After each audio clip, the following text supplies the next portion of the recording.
Hey there, it's BitB, and welcome out to another BitB stream. Thanks for coming out. It is Saturday, and we are playing a little bit more Ace Attorney Investigations, Prosecutor's Path.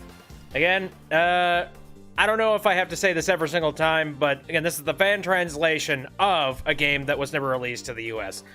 And I'm excited that I'm playing it. So the last time that we did the thing, the president could have potentially been shot. Apparently he was not, but an aide was. So there may be an international incident. I don't know.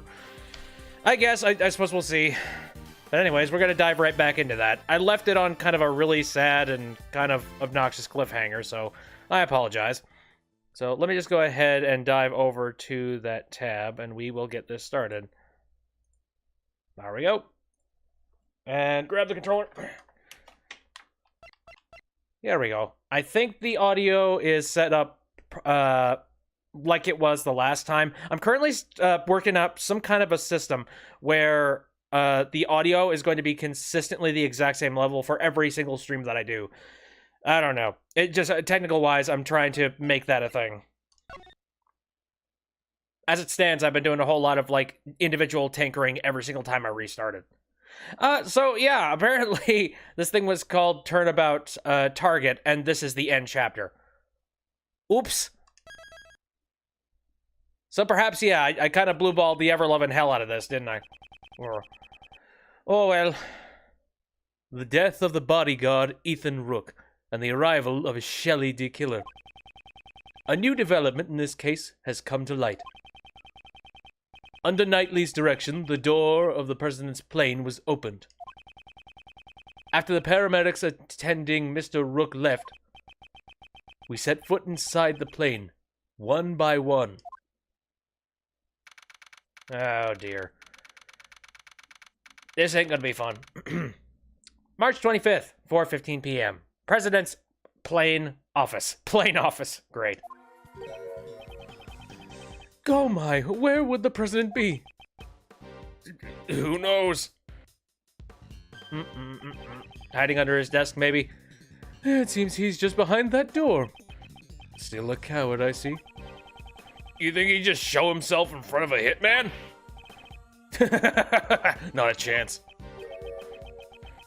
Didn't I tell you already? My purpose here is simply to investigate the case.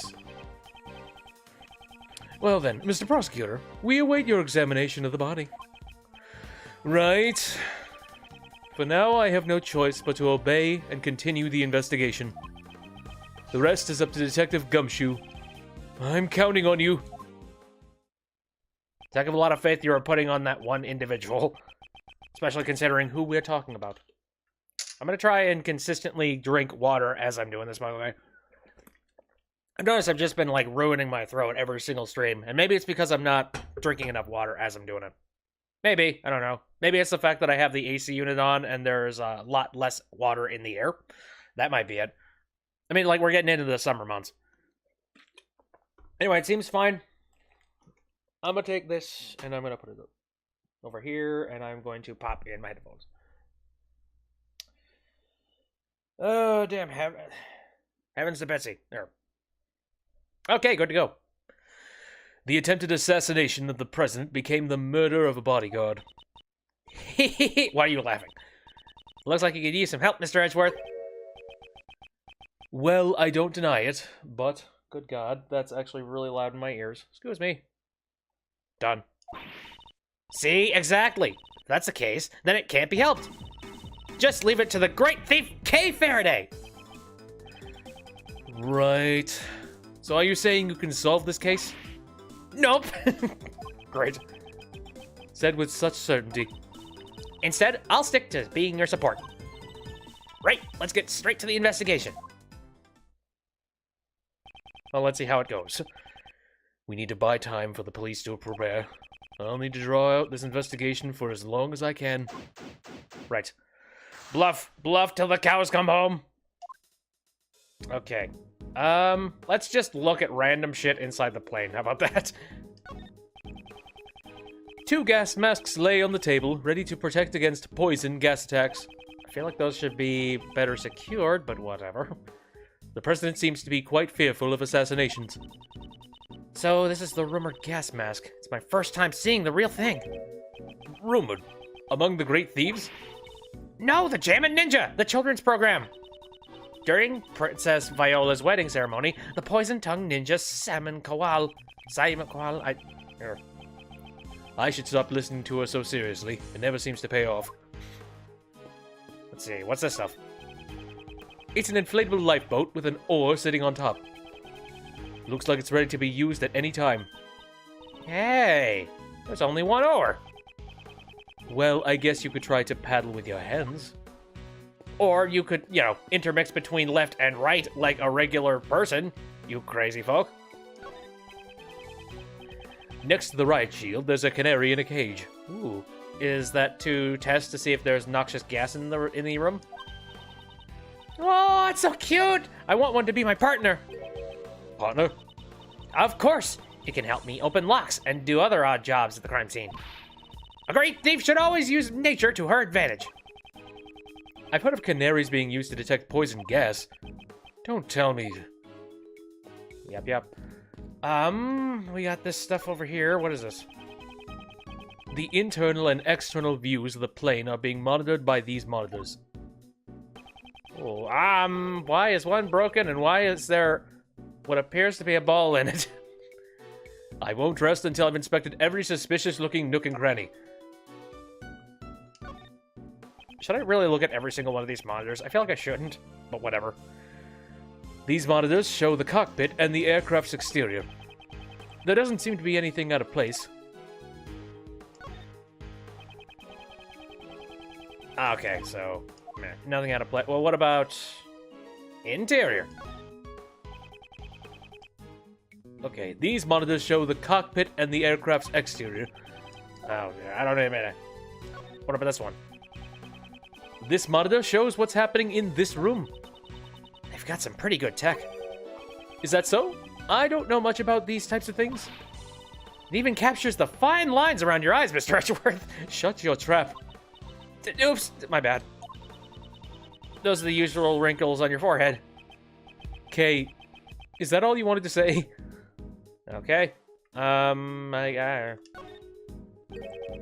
what's this? What's this thing?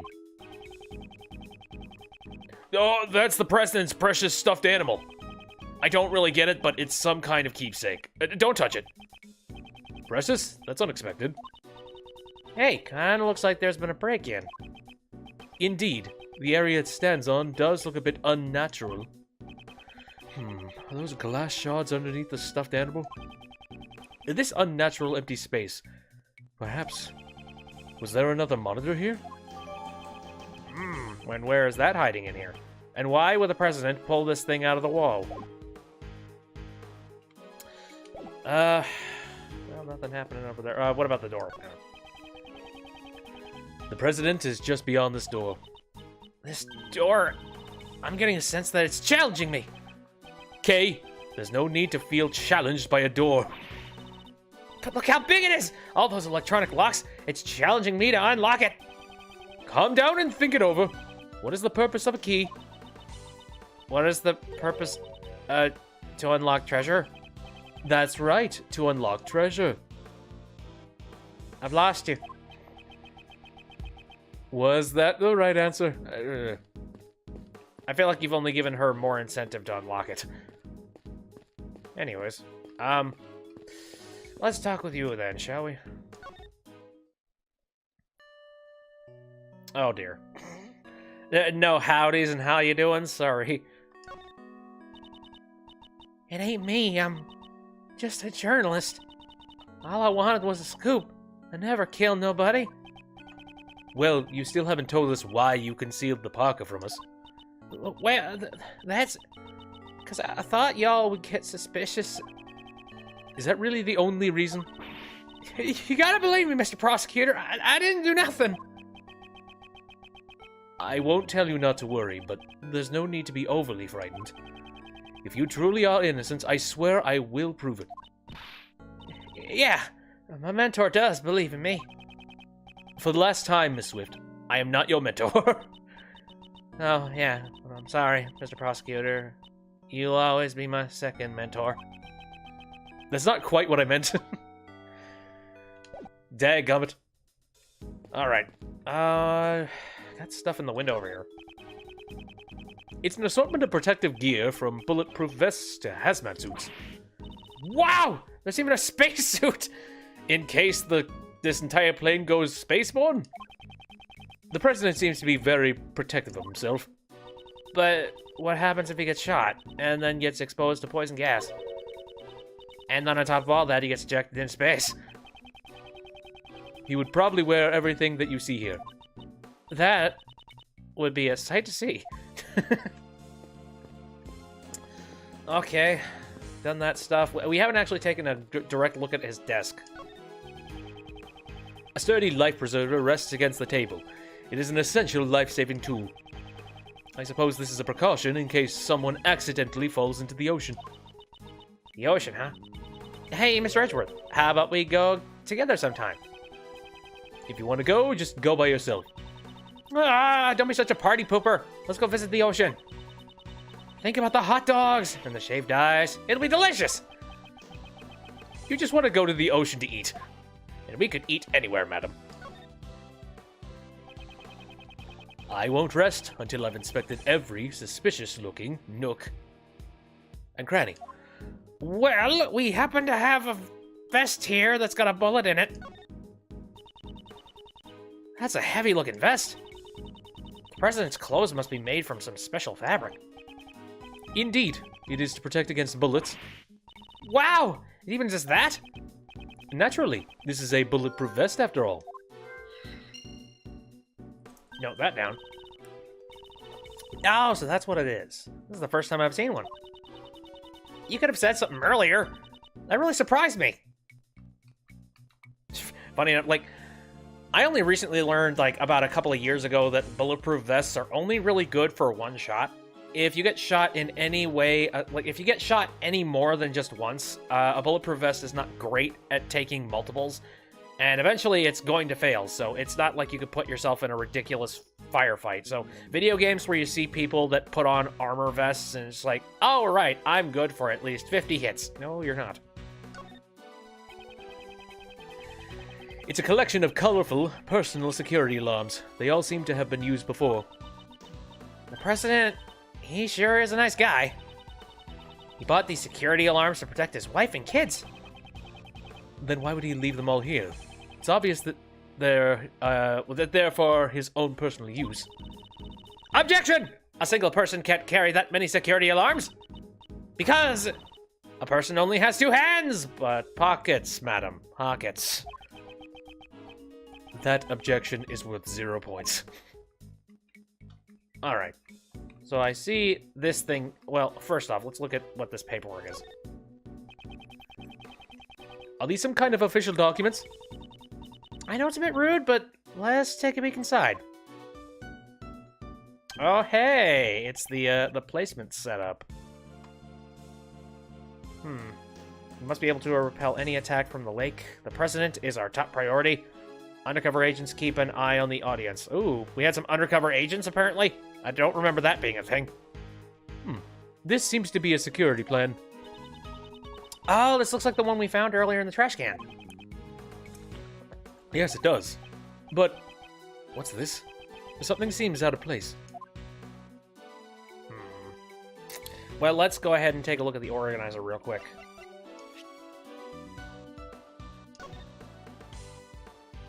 A terrorist in the audience? We can't be certain there isn't... Okay. Yeah. Okay, this was made on March 24th. Let's note that down. Extra protection to the lake area. Rook takes Knightley's place. And according to this, we must be able to repel any attack from the lake. President is top priority.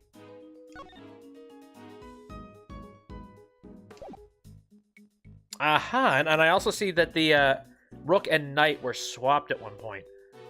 So that is different from what was originally set up. Undercover agents keep an eye on the audience. So there were undercover agents involved.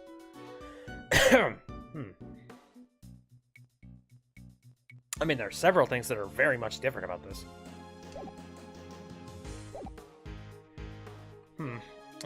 What do we deduce? Like, what are we trying to do? I mean, the most obvious thing is the fact that Rook and Knight were swapped.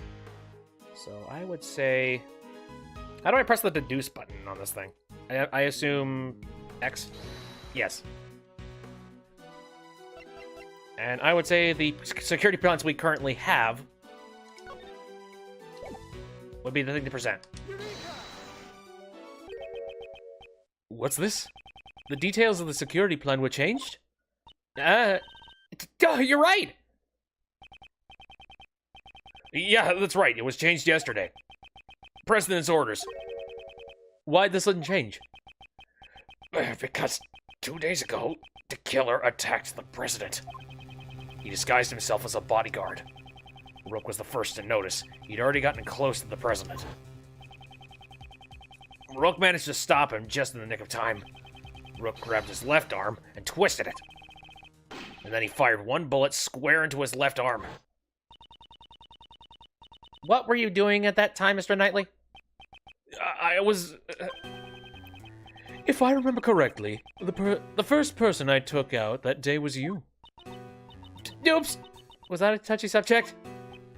Shut up! I'm not weak, damn it! I'm not weak! I'm not weak! So, back then... Your neck injury has yet to heal, and you've already forgotten? No! Not you! Not now! Since that day, I haven't been able to turn my head right. It sucks. To think that I would suffer an injury. Ethan Rook, you could say he was a most capable individual. Unlike this man here. What's so different about me and Rook? I believe you're about as different as a pawn and a queen. What? So, you remembered Rook's name because he was highly capable. Correct. While disguised as a bodyguard, I happened to hear his name. There was no way I could forget that name. Only a select few have ever been able to injure me. So this was the connection the killer was talking about. The security arrangements were changed, so that the killer would not be able to sneak in as a bodyguard again. Only the president's two most trusted subordinates would accompany him on the stage. In short, me and Rook. Well, at least he's the second best guard, apparently. There are plenty of guards, but he was chosen as the president's second-hand man. It appears your positions were also changed. That's true! He's now on the right side. Because I can't turn my head to the right. My positioning got changed to the president's left side. In other words, I was relocated to the right side of the stage. Alright, we know that now. What in the ever-loving blazes is this? A strange decoration based on some strange animal is staring at me with its strange eyes. That's a lever on the statue. See? Right here, right there on his butt. That would be most unforgivable. I'm sorry. I didn't mean anything by it. That lever most likely operates the trapdoor underneath my feet. Then, that hatch is actually a pitfall trap? I hope you understand. It would be in your best interest not to pull that lever. Pull the lever, Kronk! When a killer talks about your best interest, it would be wise to do as he says. Well, bullshit. That seems to be everything on this side. That's about it, yep. Alright. So that being said, anything else? Can I walk, like, around the desk and take a look at stuff back here? I think so. Let me see. No, I'm just looking at the desk again. I already checked this area earlier, but it never hurts to take another look. No, it does hurt, because I don't need to be looking around there. Oh boy. Well, I've kind of saved the best for last. I won't rest until I've inspected every suspicious-looking nook and cranny. We got ourselves an empty briefcase. This is a bulletproof attaché case? Never heard of that word. It's a tool bodyguards use to protect themselves from bullets. It can be seen in Kay's photo. It seems Rook and Knightley both had one. Okay. Ah, that's a scene I stole on film. You didn't do anything illegal in taking this. Anywhere, anytime, I'm always in the mood to steal. You just wanted to use the word steal, didn't you? Have I been caught? Yes. I would say you have been very thoroughly captured. Just like this guard man. It seems the victim also carried a gun. Did he try to shoot something? He may have drawn it out instinctively to return fire. We need to check to see if the gun has fired any bullets. It's still fully loaded. There's no evidence of any shots being fired. Is the safety off? Is the safety off? Did he get that done? This gun is also from Zengfar, right? Yeah. We were always issued the same model revolver. Okay, let's note that part. Alright, here's the body. The victim is Ethan Rook. He was the president's bodyguard. After hearing the gunshot, he immediately evacuated the president into the plane. He gave up his life to fulfill his duties. Does this mean he'll receive a post-humus promotion? Kay, there's no need for forced comments. How did you know? Bodyguards don't follow that promotion system. No, it's more like, you do a good job, or death. Anything about the bullet hole itself? The bullet pierced his body just below his armpit. Yeah, I feel like a bulletproof vest would not have contained that one. Unfortunately, he was hit in an area his bulletproof... Oh, fuck. Really seems like a well-aimed shot. The cause of death was most likely blood loss. The bleeding has stopped. Coagulation. Here, I'm gonna pop a soda. Oh yeah, random aside. No, like Pepsi is kind of on my good side right now. You know, not endorsed by Pepsi in any way. I just drink it. I drink basically all sodas in some capacity. But no, recently Pepsi has been doing this whole like retro thing where they're making their cans out to be different retro versions of Pepsi, and their newest output of cans, it's a plethora of different Pepsi designs, and it's just a luck of the draw based off of which one you get inside your box. And I happened to get the one from my childhood, like the sort of like the 90s, 2000s, and it's actually kind of cool. Like oh god, I kind of feel like I need to like bring up a picture of olden Pepsi. Like, you know what I'm talking about, right? The sleek, ridiculous Pepsi logo that looks so is like, oh look, it's modern and so badass, and then the background is a picture of ice that's been tinted blue. You know that one. And it's also got the old Pepsi logo. The new one just looks really stupid. And anyways, enough jerking off Pepsi. Let's do it. The paramedics... Oh, wait. Now the paramedics were called to treat Mr. Rook, right? I'm afraid they didn't make it in time. And that certainly sucks. But that seems to be... Anything about the pool of blood? Oh. The lever on that strange statue operates the trapdoor. If you pull that lever, they would both fall down. Mr. Rook and Mr. DeKiller. Indeed, that would be most unforgivable. I wasn't thinking about pulling that lever. It's not like I wanted to be the hero who caught the killer. Okay, your inner voice is leaking out. Anything about the pool of blood? Nope, this is all just about Ethan Rook. Never mind. Can we inspect his amazing stash? All right. Well, that's about everything to do out here, aside from, like, talking directly with you. I have high hopes for you. Please ensure you do not disappoint me. Understood. How is your investigation progressing? There's no need for concern. It is proceeding smoothly. You remember how much I detest betrayal? All too well. I thought you would. So, please, don't do anything you'll regret. I have no choice but to obey him for now. So the assassination stuff. This is nuts. I'm being used to get an assassin onto the president's plane. If we didn't enter the plane, the investigation would have come to an end.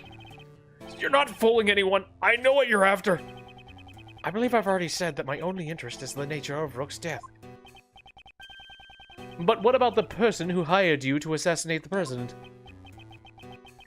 Perhaps you've forgotten. I have no intent to carry out a job I deem futile. Very well. Let's continue the investigation.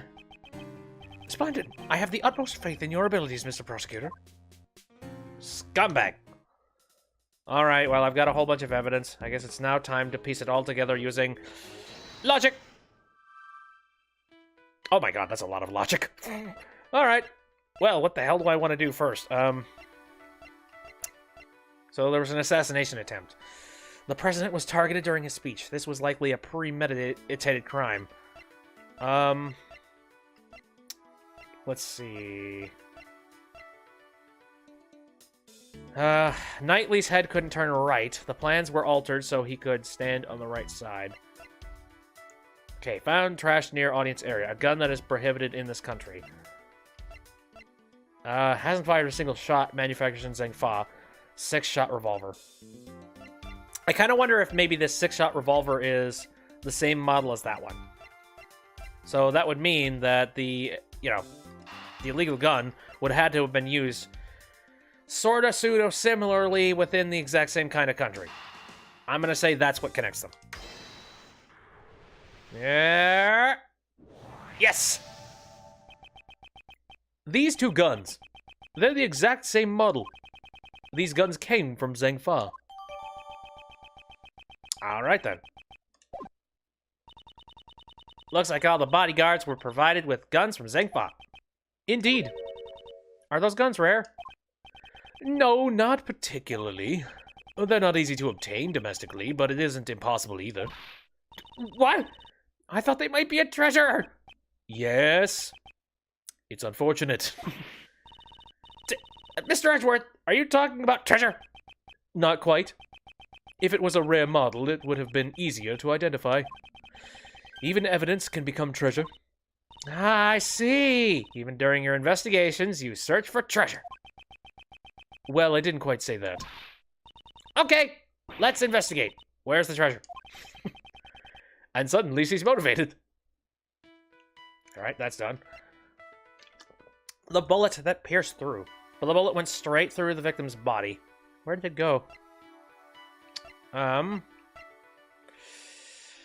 we got a bulletproof vest sitting over here. Okay, found on the top of the desk. Bullet is embedded in it. Was this the president? I don't know. The angle at which the bullet was actually shot, it would have had to have been, like, either above or the guard might have... I don't know. I don't know if the shooting pattern is proper when it comes to that. Like, because the bullet went directly through Rook, and then when it went through Rook, could it have potentially embedded itself in this? Maybe. Let me see. The bullet went straight through the victim's body. Where did it go? I mean, it would absolutely line up, considering the fact that, depending on how this thing... I don't know. But wouldn't the bulletproof vest have kept it inside of his vest, at the very least? Because the angle doesn't seem quite right, because he was on his right. He would have had to have been shot from the right, which makes sense. Shot, and then directly through his arm. It would have had to have gone through, like, his other arm, I guess. And the bullet just seems a little bit low on the bulletproof vest.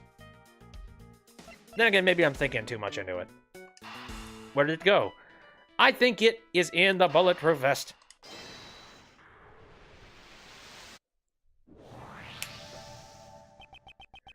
Two bullets were fired. We know that from the number of gunshots. One hit the steel samurai balloon, and the other took Rook's life. But didn't a bullet also hit the president's bulletproof vest? Right. It doesn't match up with the number of shots. However, there is one way to solve this.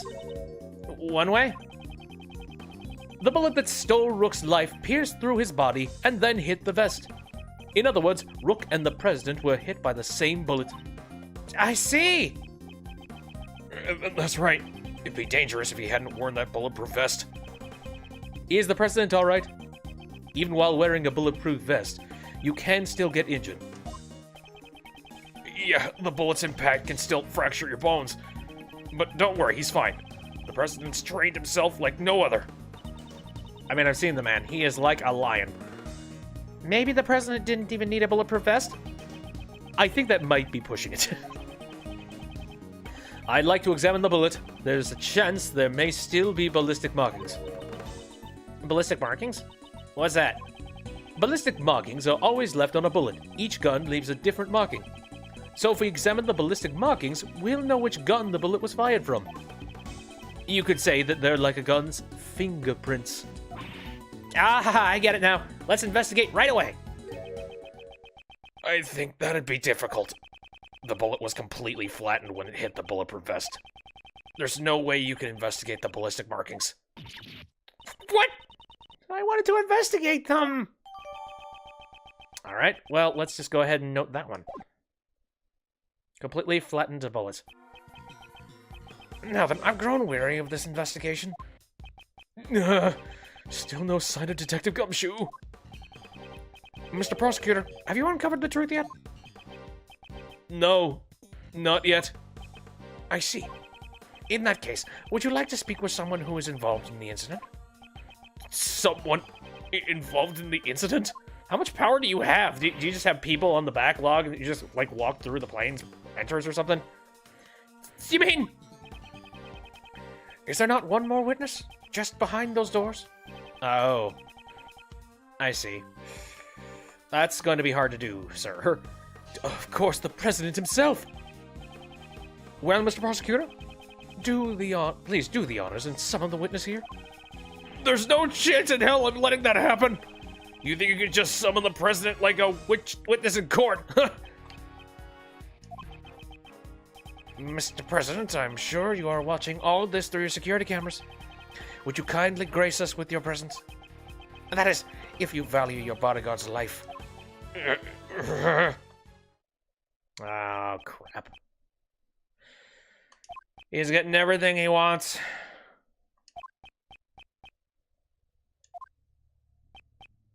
Or not. Okay. I see. Mr. President, what sort of a man leaves another to die on his behalf? Mr. President! Stop it! Take it easy. Hey! Still nothing. Come on, Detective Gumshoe. Ah! What? The lights! My apologies, Mr. Prosecutor, but I wouldn't try anything if I were you. It seems I am unable to reach the president, even with Mr. Knightley's life. Stop! Screaming. Kay! To kill her, you... However, I have already seen the truth. Where is he? Oh dear. We got a runner. I leave the rest in your hands, Mr. Prosecutor. Well, crapola. Something tells me he wasn't the one that did the killing, but who did? Edge. Mr. Edgeworth. Oh, ooh. Detective Gumshoe. Mr. Edgeworth, sir! Sorry, that was extremely violent. Lost my nerve and fell to the floor. March 25th, 4:45 p.m. President's plane office. Did I pass out? Mr. Edgeworth! Thank goodness you're safe! Mr. Edgeworth, are you okay? Kay, what about you? I just woke up myself. My head's throbbing a bit, but it's no big deal. Detective Gumshoe, what happened to the killer? Miss Swift came running out the plane. She told us D-Killer made a run for it, but we were too late, sir. We heard from that bodyguard that the emergency light bulb over there has been stolen. So he went out on guard like, stop that man! He's probably at the other side of the lake by now, sir. Oh, damn it. Didn't you seal off the park? The police were all called back to surround the plane. Right now, there's no one guarding the opposite shore. That means he succeeded in giving us the slip. Sure seems that way, sir. Mr. Prosecutor. Horace Knightley, it seems you also had a narrow escape. Yeah, that sucked. That punk. Come to think of it, we found this near where you fell, sir. Oh, good, it's his calling card. Back again. This is DeKiller's calling card. Looks like a message from him. All right. Is it an actual physical written message, or is it just straight up? He always leaves this card next to his victim's body. Well, I mean, does that mean he admits that he killed this man? Let's see. Well, I can't actually check it. So, yeah. I guess we're just going to make the assumption. It's like, yep, he's the killer. Cool. But you're not dead, sir. Perhaps this signifies something similar to a killing. Which reminds me, the last thing he said still bothers me. However, I have already seen the truth. I leave the rest in your hands, Mr. Prosecutor. What truth has he seen? Seen the truth. What did he mean? Yeah, it's safe now. What was that? The president will be making his entrance now. The president! Cool, we get to talk with him. What a dapper, muscly man. I suppose I now need to think of some kind of a voice for this dude. Shit. Well, if I didn't already use Cowardly Lion. No, that works more for, yeah, that works a heck of a lot more for powers. Alright. Meh. I'll try and make it gruff. I don't know. Or tough. This man is the president of Zhengfa. Di Hun Huang. Wang, I guess. You are? It is an honor to meet you. My name is Miles Edgeworth. I am a prosecutor. I am Di Hun Huang. I have heard of your deeds. You saved my country from great crisis. Is he referring to the Yatagarasu case? I was simply solving a murder, nothing more. Such modesty. I have been observing your investigation. An astounding performance, despite allowing D-Killer to get away. Thank you very much. So he was watching through the security cameras. This place is wired. However, I regret that it ends here. What do you mean?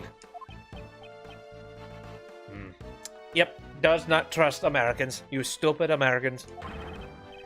Heed my words, foolish prosecutor. You should have already been informed by Knightley. This investigation will be handed over to the esteemed police force of Zhengfa. Now that the killer is gone, they intend to take over the investigation. Hey, pal, what are you doing? And what's with that attitude? It's because of the killer and Mr. Edgeworth that... Enough, detective! Mr. President, I cannot agree to this. Why must this investigation be handed over to your country's police? Why, you say? Know your place, puny prosecutor. Must I explain my actions? Nay, I think not. You shall hand over all the evidence you've found so far and leave this plane, at once. Hey, Mr. Prosecutor, be a good boy and do as you're told. I cannot resist any longer. Well, shit. I need somebody from the prosecutor's office to show up, please. All the evidence handed over to Knightley. Why? Why won't he allow me to investigate this case any further? Now then, would you kindly take your leave? Knightley, place this suspect under firm restraint. I'm on it, Mr. President. An attempt on my life? The murder of my subordinate? Such evil, such sin. I didn't kill nobody. I swear. Such a trap, lady. You dare question me? You dare stain the world with deceit? Should we pardon the sin? Nay, absolutely not. It is most unforgivable.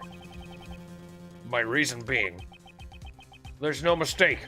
The president is... Wait, oh, sorry. Wrong voice. I just saw his mouth moving. I'm just like, oh, he must still be talking.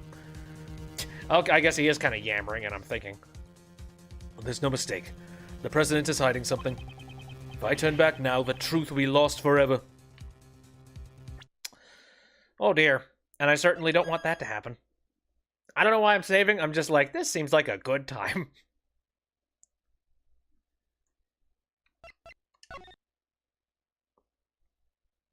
All right. Mr. Edgeworth. Mr. Edgeworth, is there nothing you can do? I don't know. I guess we'll see what the game decides to give me. I remember the countless times I've faced this dilemma in the courtroom. The lies of the witness, the rebuttals of the defense. I did not always have evidence to counter them. Nonetheless, I was still able to draw out the truth from them. That's right.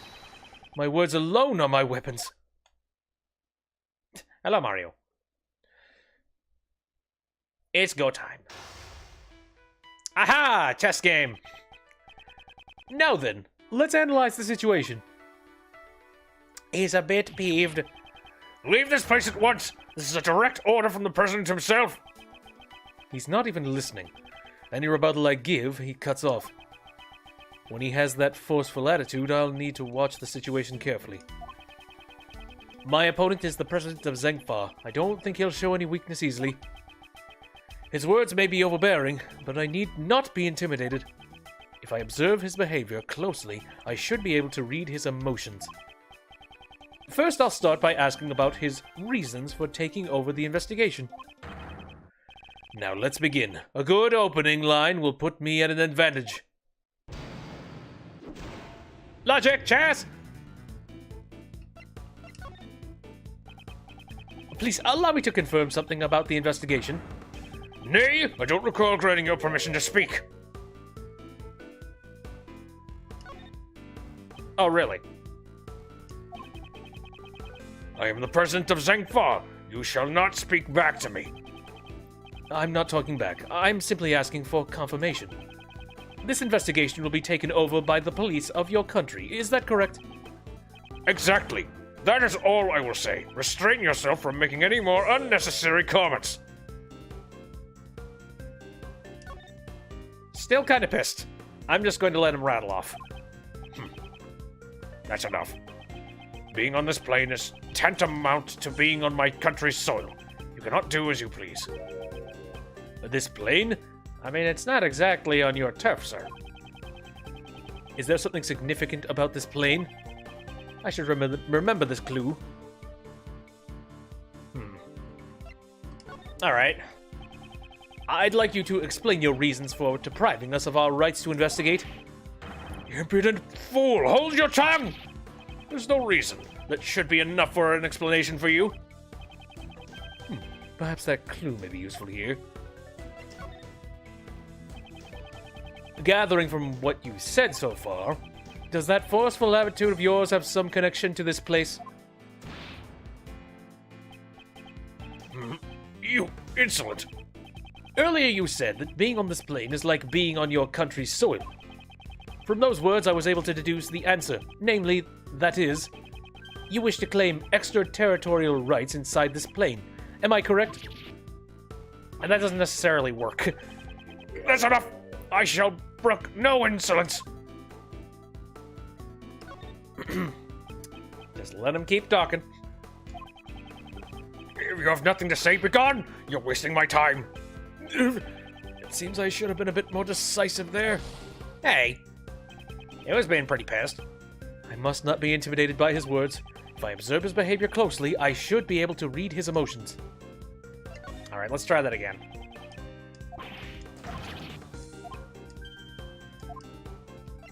Here, is it connected to this place, sir? I have spun the night.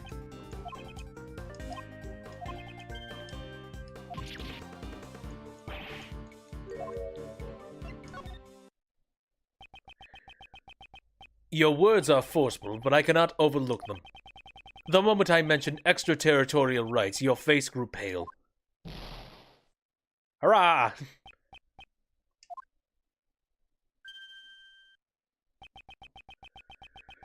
In light of your brazen courage, I shall grant you an answer.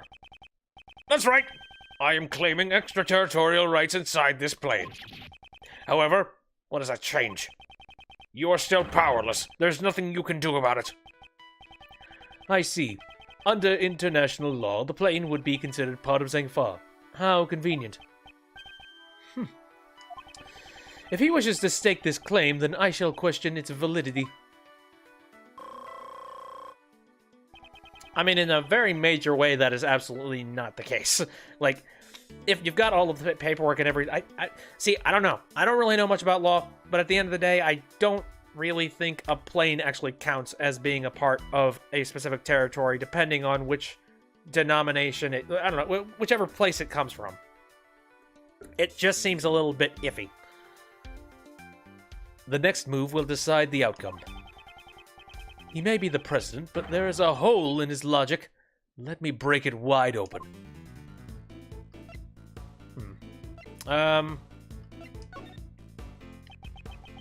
Permit me to say this. Don't you feel that your actions are too forceful? Who asked for your opinion? All you need to do is obey.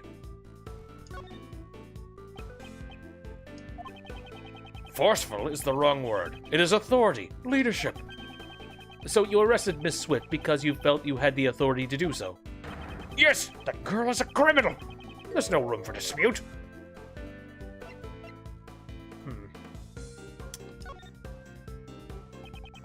Haven't you realized it yet? I have you cornered. No, I don't. Nonsense! You're just wasting my time with pointless chatter. That was a needless statement. Oh, whoopsies. I must not be intimidated by his words. Observe. Let's try this again. Perhaps I chose the wrong thing to say. I do think it was right to actually stop and... Here, wait for a second. You're right, she is a criminal. Oh, shit. Nope. That was not the proper thing either. Okay, well, I see where all of the difficulty is going to be coming from. Let's try to do the claim thing. I challenge the validity of your claim to extraterritorial rights. Do you truly understand? What it is you're saying?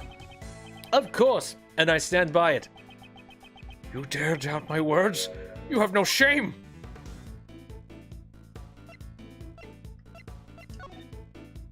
What should I be ashamed of? Oh, shit. Oh, that was a genuine question. Shit. I'm just like, what should I be ashamed of, sir? All right, let's try that again, except wait.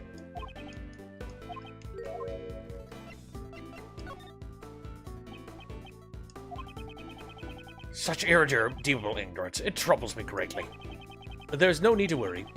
I do not need to be saved. It is Miss Swift whom I wish to save from these false charges that you have laid against her.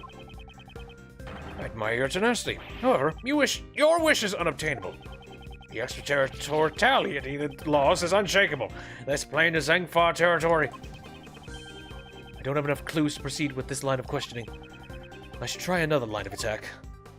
Okay, shit. I thought maybe the too forceful thing might have been right. You think I will obey you? Haven't you realized? Oh, shit. Oh, hey, look how much time I have left.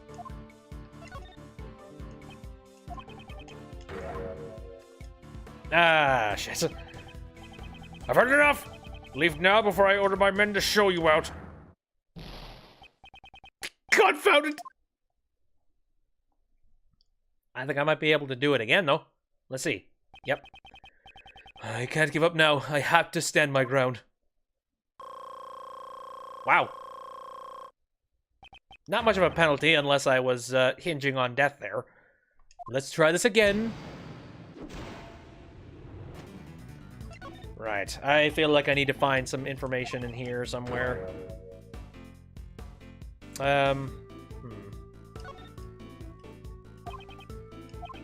Forceful? Interesting. There's no room to dispute. Let's see what else he says. More information, more details, please. The shooting took place outside the plane. Only she could have done it. That's it! The shooting occurred outside the plane. This could be a very important clue. Aha! So yes, it didn't happen inside your territory, you asshole.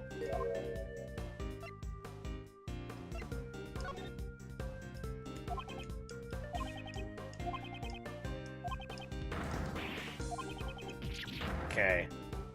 This plane is Zengfa territory, huh? It's time to use that clue.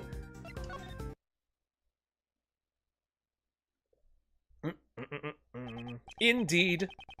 I do not question your extraterritorial rights inside this plane. However, you just claimed that the shooting took place outside the plane. Yes, if it didn't happen inside the plane, extraterritorial law does not apply. Your claim has fallen apart. Miss Swift's arrest is invalid. Impossible to be bested by a mere prosecutor. I am the president! Checkmate, Mr. President. Boop.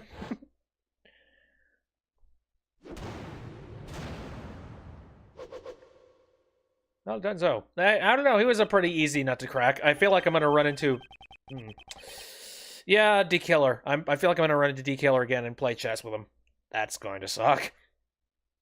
Mr. President, will you allow us to continue with our investigation?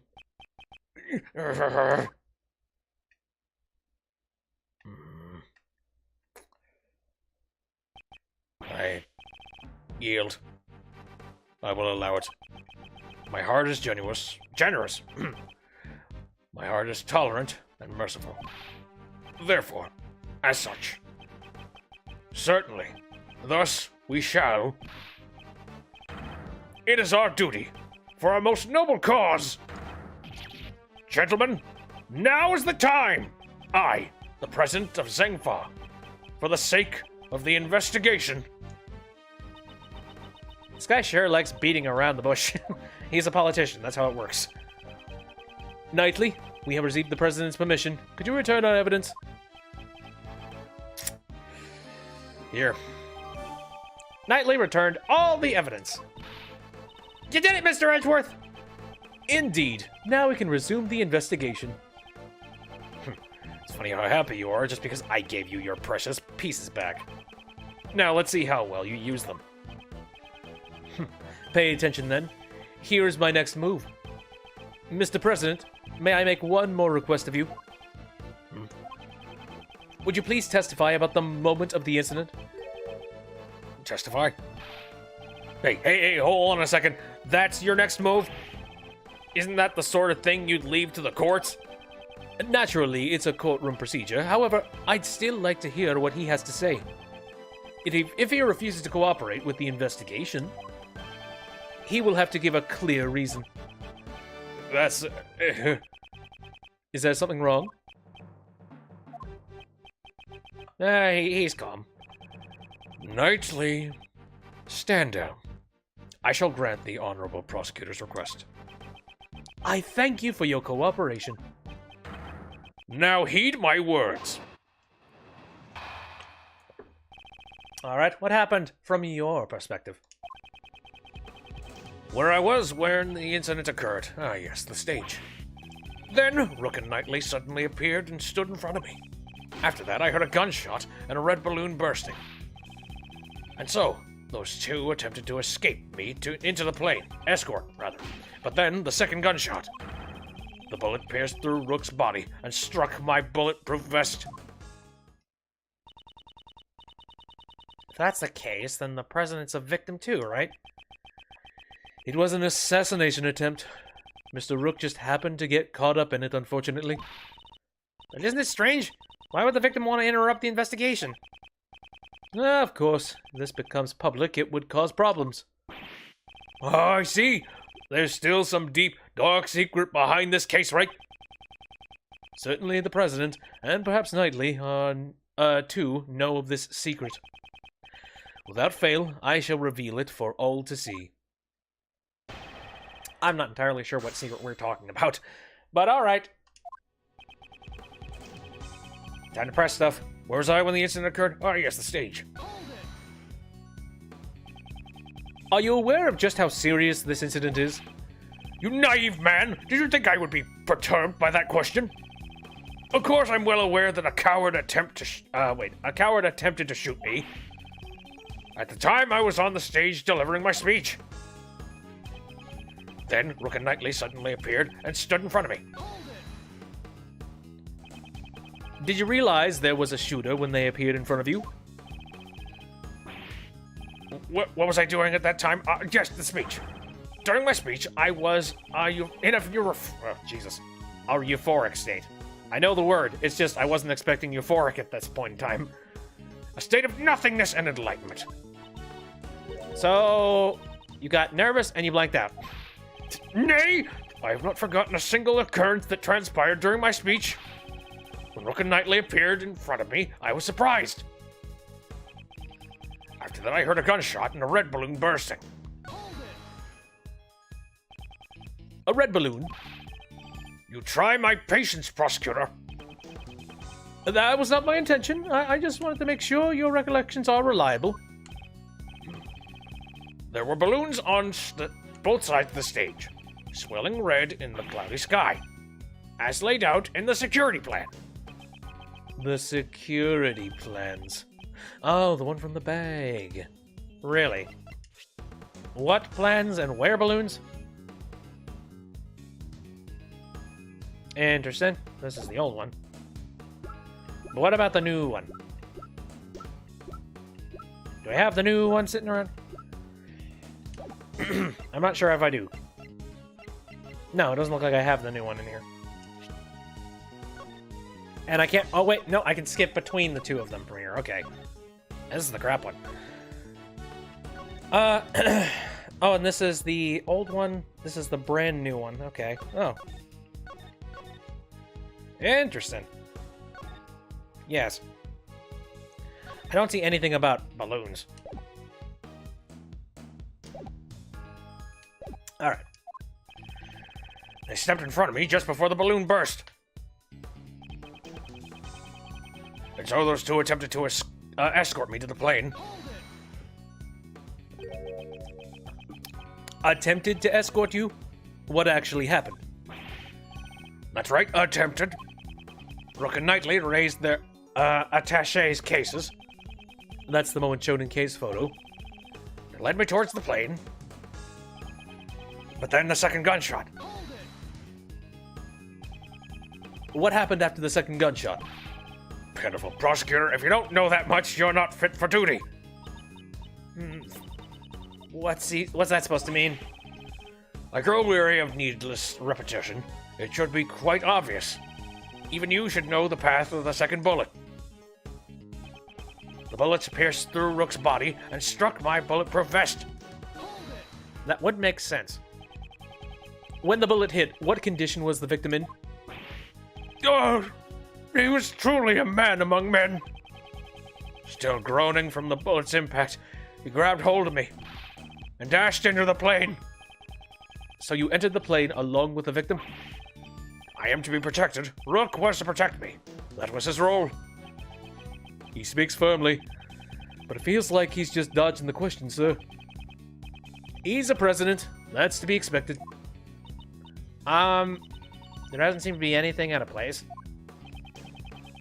Since he's also a victim, he wouldn't have a reason to lie, sir. So, what he said should be nothing but the truth. On the contrary, there's one point that stands out to me as odd. I tried to recall the state of the crime scene. Really? Show me the evidence. Perhaps I should review it one more time. I think I have an idea of what this is about. Gunshot. A red balloon bursting. I don't recall there being red balloons on the scene. And the only thing I actually remember being there was a steel samurai balloon. Yes!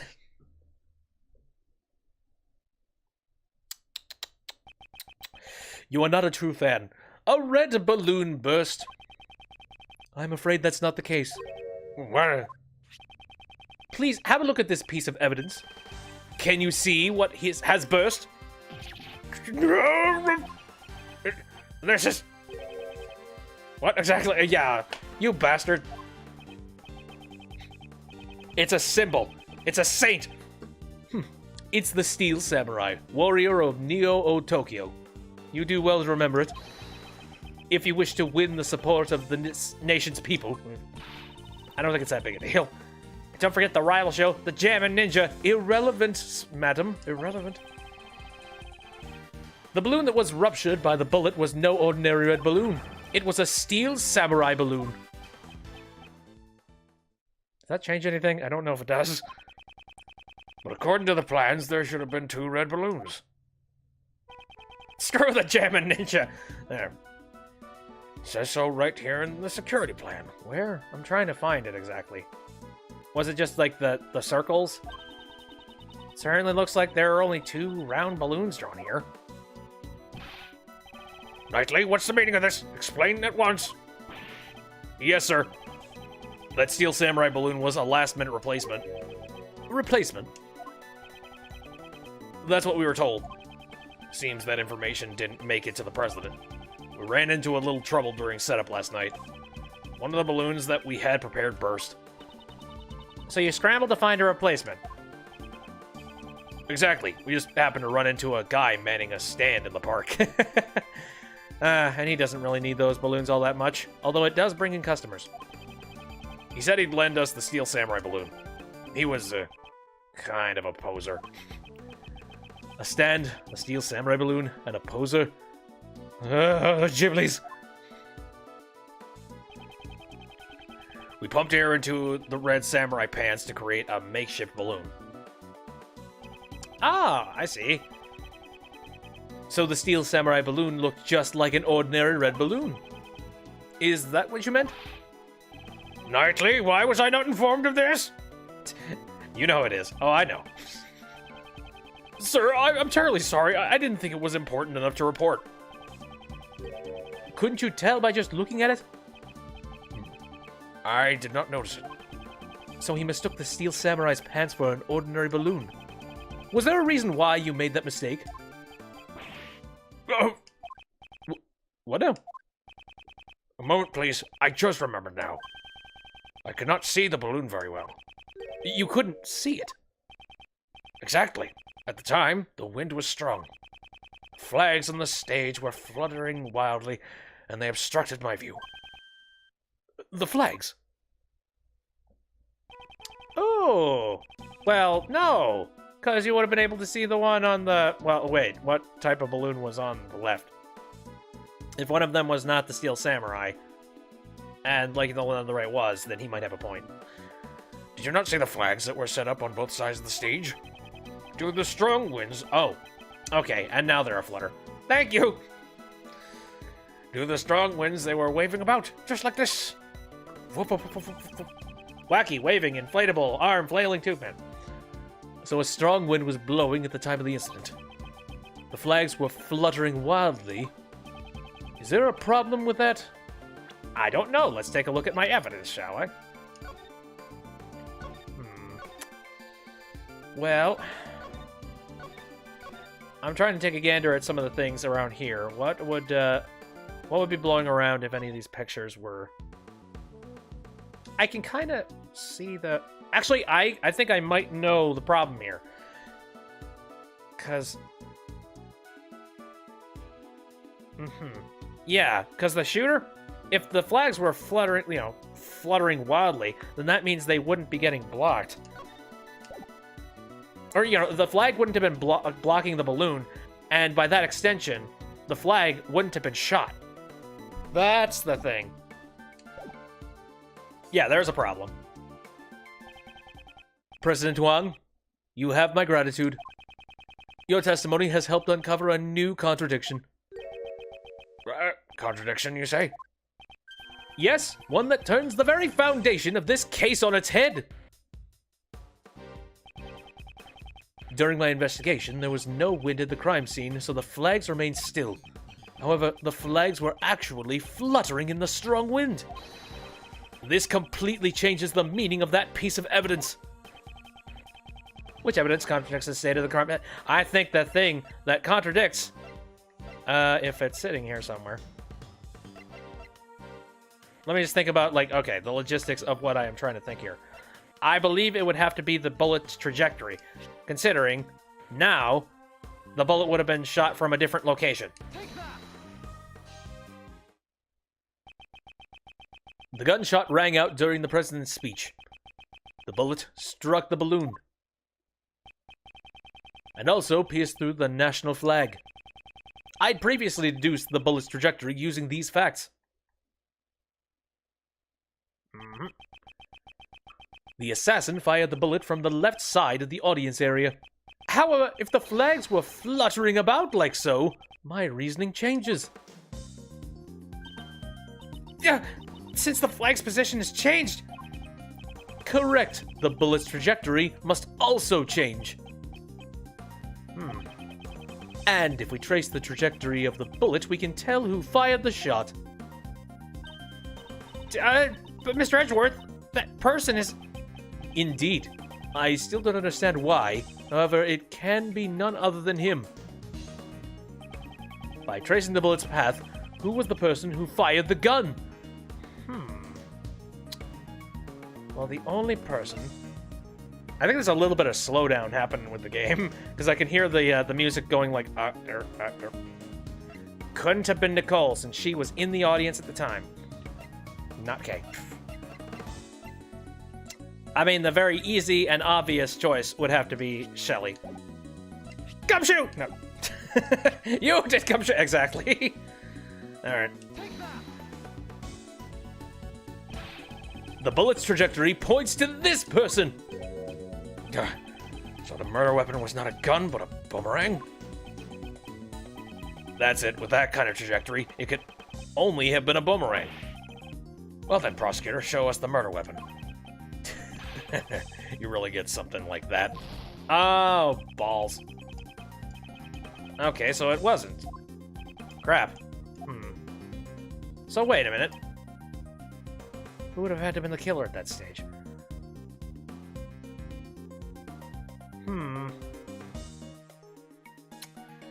Can't be Nicole. Kay was in the audience. I guess Shelly wouldn't have been, considering the fact that he's trying to find who the real killer is. Yeah, his location wouldn't work. Yeah, that's about right. So the only person who could have possibly shot both of those things among the people on this group would be... Nani the fuck?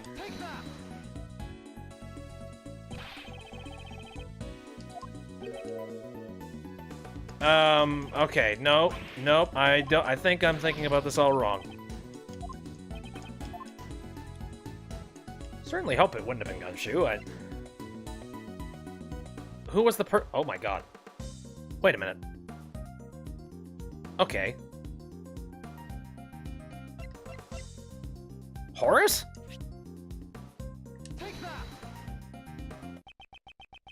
Yeah, because he's on that side, I guess. The person who shot the balloon was none other than you, Horace Knightley! What?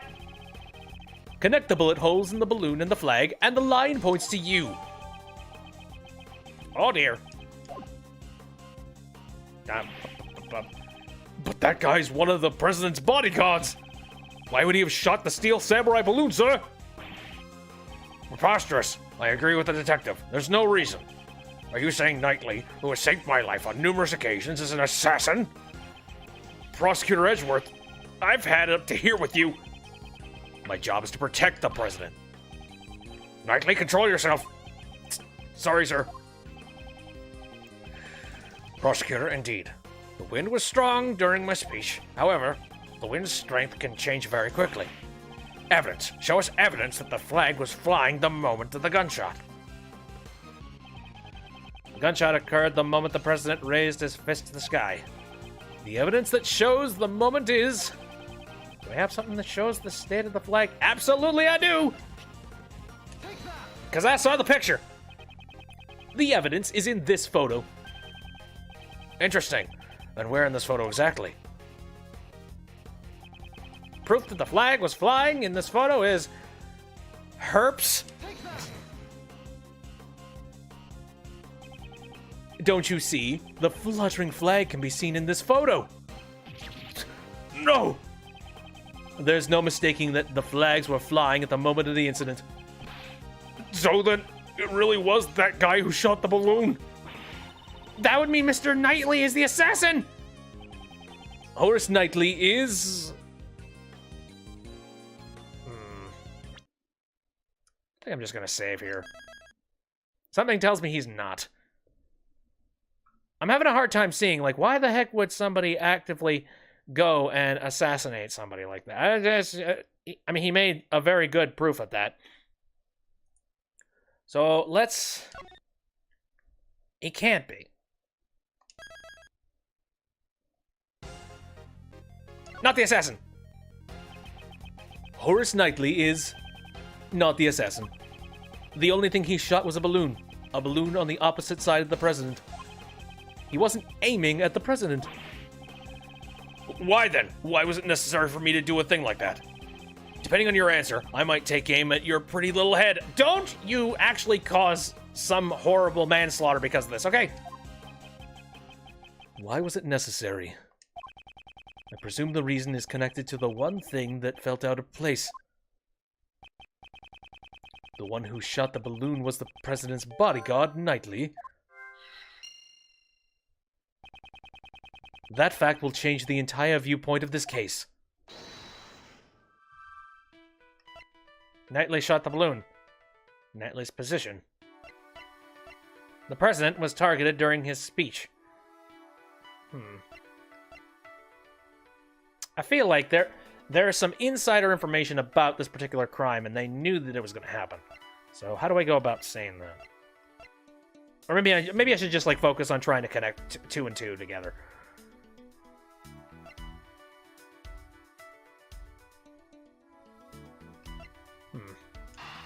I'm going to try and connect these things. I mean, I got plenty of health. Yes. Why was Knightley's position changed?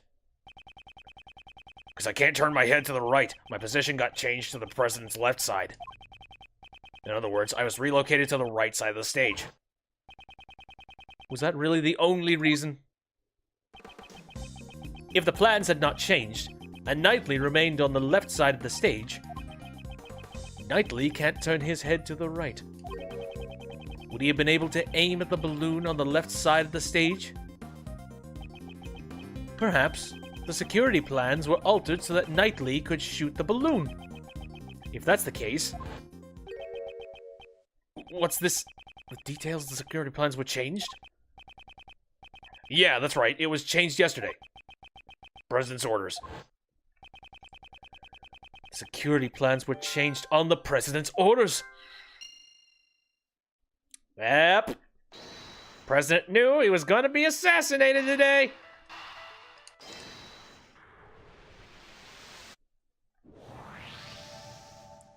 Mazel tov.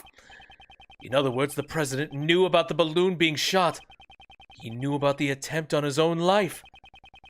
If you think about it that way, everything that's been out of place is beginning to add up. Why was the assassin able to get a gun past such tight security? Why was the assassin wearing a conspicuous red hood? Why did they use a laser sight that would so easily reveal their location? Why was the president so calm after being shot? This was the truth the president and his subordinates tried to conceal.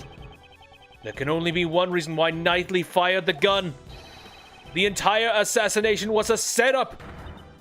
Huh?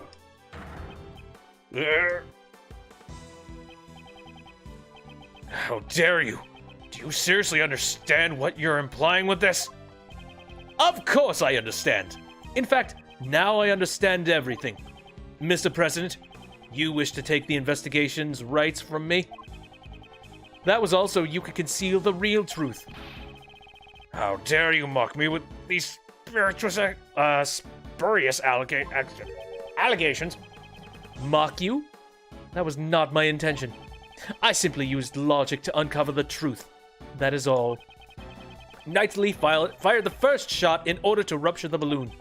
Hearing the gunshot and the sound of the balloon bursting, the audience began to panic. This was followed by one more shot. Wait! One more shot? Yes, Knightley turned towards the balloon and pulled the trigger a second time. The second gunshot was also fired by Knightley to create the illusion of the second shot hitting the president. So what about the bullet that hit the president's bulletproof vest? What if that bulletproof vest had been prepared in advance?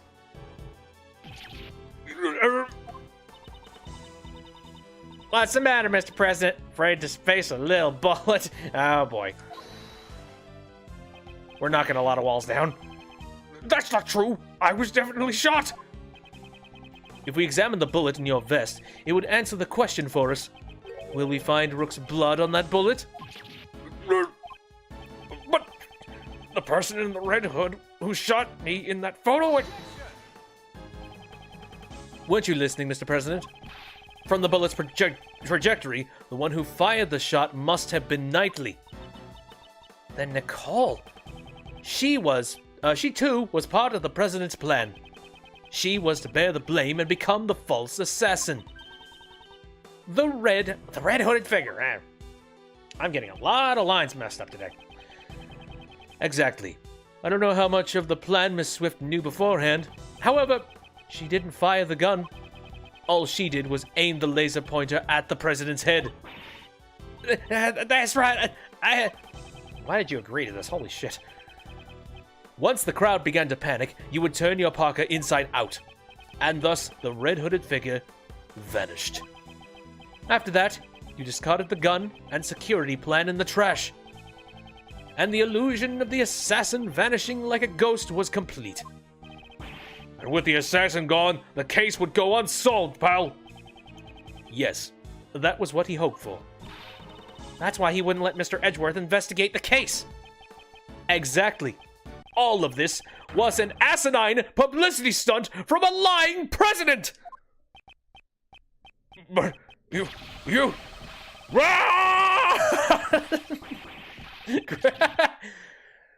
Wow, what a windbag. Oh my god. You pathetic now I think I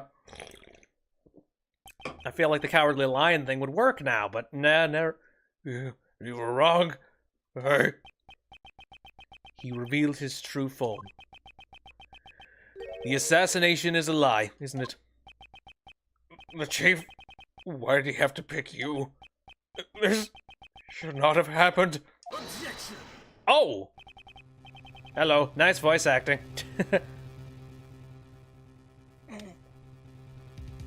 Anyway. Nope, it works now. I know it works, but I'm just gonna go and stick it. I've already given Cowardly Lion over to Mr. Powers. You know, I don't really want to do anything. Anyways. Well played, Mr. Prosecutor.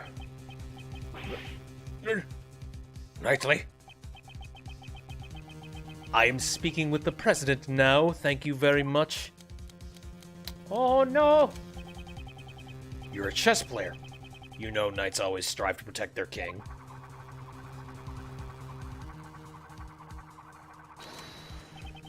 So shut up, now. Are you threatening me, Mr. Knightley? What's with this guy? Oops, sorry. Went over the top there. But on to business. As my first move, I want to ask you a question. You say I fired a gun on the stage, right? Then I should have been caught. The entire audience was watching me. I see. Now it's my move. You used a certain object to prevent the spectators from seeing you. Certain object? What did Knightley use to prevent the audience from seeing? Ooh. Oh my god! The brief! Oh god, that is absolutely slow down. Yeah, that's one of those. That's one of those reasons why I don't like to emulate crap. You used the briefcase. The attache case. Exactly. I'd like you to have a look at this photo Kay took. That's conspicuous. Probably not using his intimidating voice now. Whatever. I mean, it's part intimidating and also part just old and scrawny. So I'm going to take the intimidation off and just scrawn it. It's fine. Voices can shift. Your right hand is completely hidden by the case. This photo captures the exact moment you securely fired the gun. Secretly, rather. You used the attaché case as a screen. You seem to enjoy making up convenient stories, Mr. Prosecutor. But you've missed something. What have I missed? That everything you've said is just a hypothesis, a theory. Flags flapping in the wind, using the case as a screen. The security plans were modified because I can't move my neck. You've got no decisive evidence. Yeah, it'd be great if you had the bullet that hit the balloon. Then you could examine it and see if the ballistic markings matched my gun. But that bullet's probably at the bottom of the lake. Finding it would be real tough, right? I was just gonna say, Gumshoe, get in the lake. I hate to admit it, but it is as he says. There's no decisive evidence. If there's no proof, the only thing you can do is shut up. So do so. Hold it. Someone help. Oh, hello. Miss Swift? That's it. If she speaks, we could hear new testimony. Hey, lady, you got something to say? Never mind. There we go. I thought so. He's threatening people with guns! Nicole! Don't be afraid.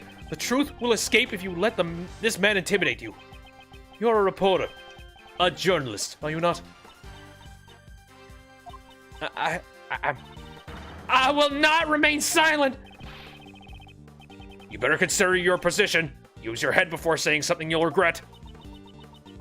I forgot the number one rule of journalism. Journalists must not tell lies. You can't call it a scoop if it ain't the truth.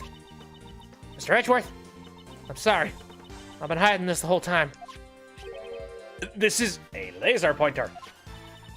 I used this laser pointer to aim at the president. That's all I did. I never fired the gun. You stupid woman! If you testify, you'll be admitting you're an accomplice.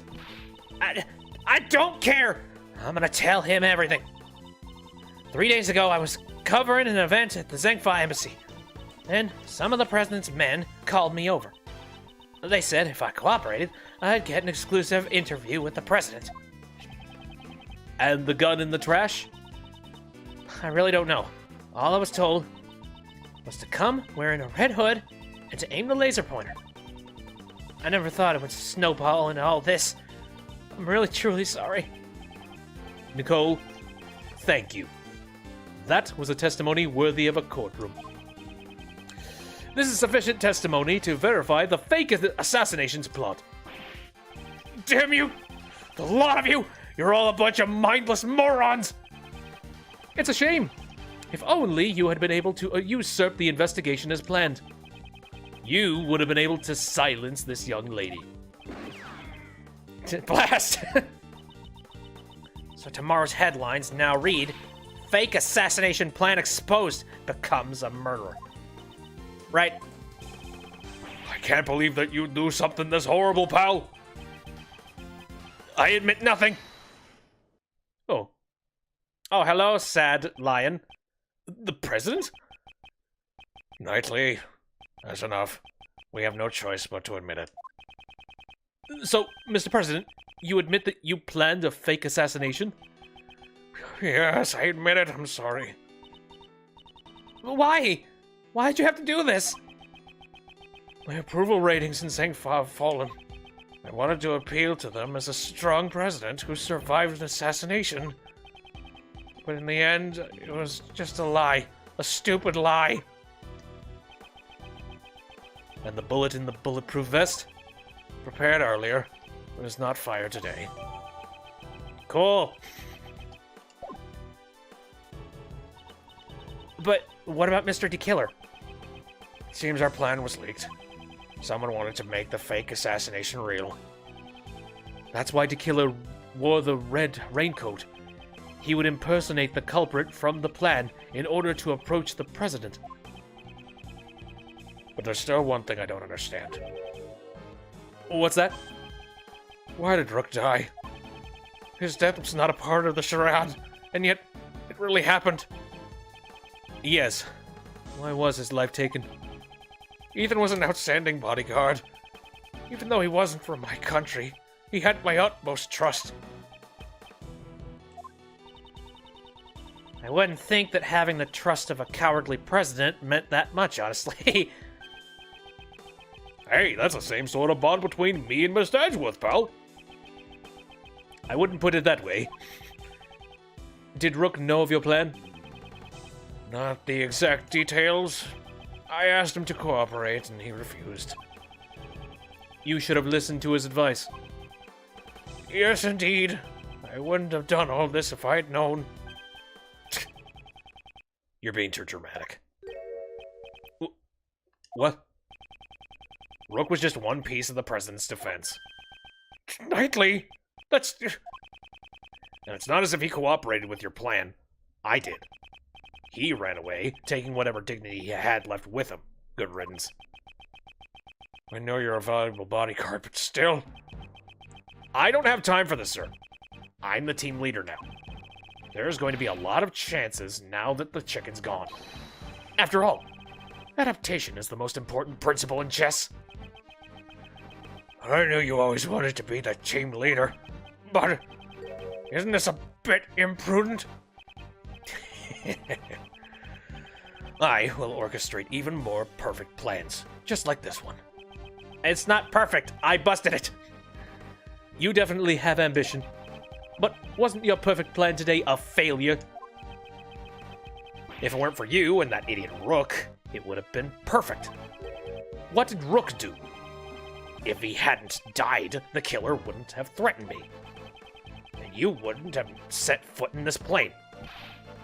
Knightley, how could you say such a thing? Yeah, he died trying to save you, Mr. President.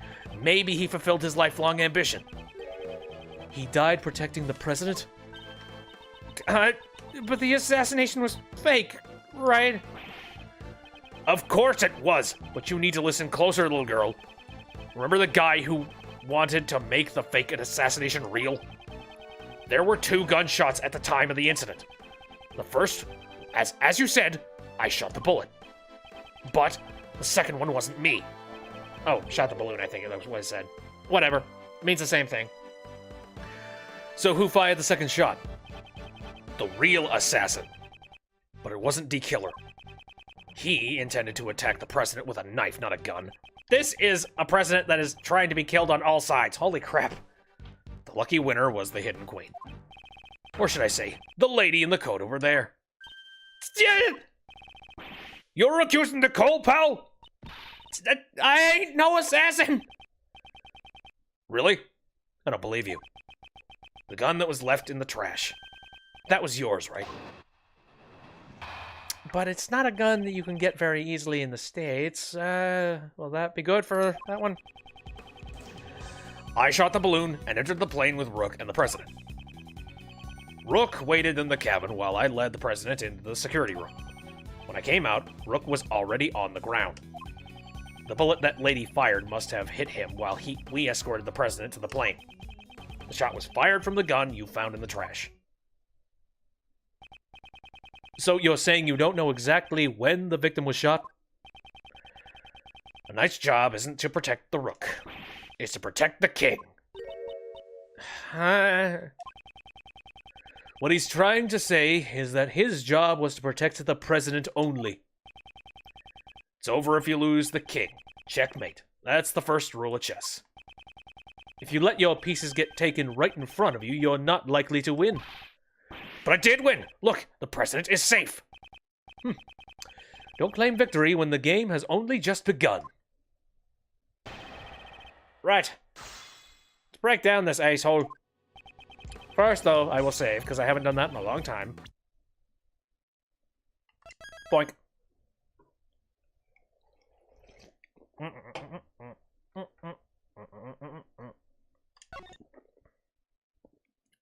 All right. Boy, if this is the end, it's a very long-ass end. Shot the balloon and entered the plane with the Rook and the president. That seems factual, but screw it. So the victim had no part in your plan? Yeah, that's right. He didn't even know it was all fake. So you're saying he thought it was a real assassination attempt? But you fired the gun right next to him. Wouldn't he have noticed? Maybe he did. Not that it matters now. Besides, even if he thought the assassination attempt was a fake, his duty to protect the king. He made a split-second decision to sacrifice himself. The victim was truly a man of honor. You're wrong. It was all part of my plan. He simply assisted in our little performance on stage. Rook waited in the cabin while I led the president into the security rooms. Why did you do that? The assassination was supposed to be fake. There were a lot of guests milling around outside. Wouldn't it be bad if the president, who just escaped an assassination, was seen lounging around and drinking grape juice? Imagine the headlines. What was the victim doing at that time? How should I know? I was with the president inside the security room. Anyway. When I came out, Rook was already on the ground. Where did you find the body? About where he is now. He collapsed in the middle of this room. When I returned, the door to the plane was already closed. The bullet must have hit Rook right before the door closed. Talk about a hassle. It's all his fault that the plan failed. Knightley, that's too far! Even if he protected the king, he couldn't protect his honor. He was careless in his duty, and he paid the price for it. This man is truly despicable. As I was saying, scumbag. The bullet that lady fired must have hit him while we escorted the president to the plane. Weren't you both carrying bulletproof attaché cases? Yeah, when Rook noticed the laser pointer, we opened up those bad boys and became the president's shield. You're telling me the bullet slipped through the space between your shields? Are you claiming that Miss Swift has such precise aim? Well, she was targeting the president. I wouldn't say her aim is precise at all. So the bullet was off target and just happened to hit the victim instead?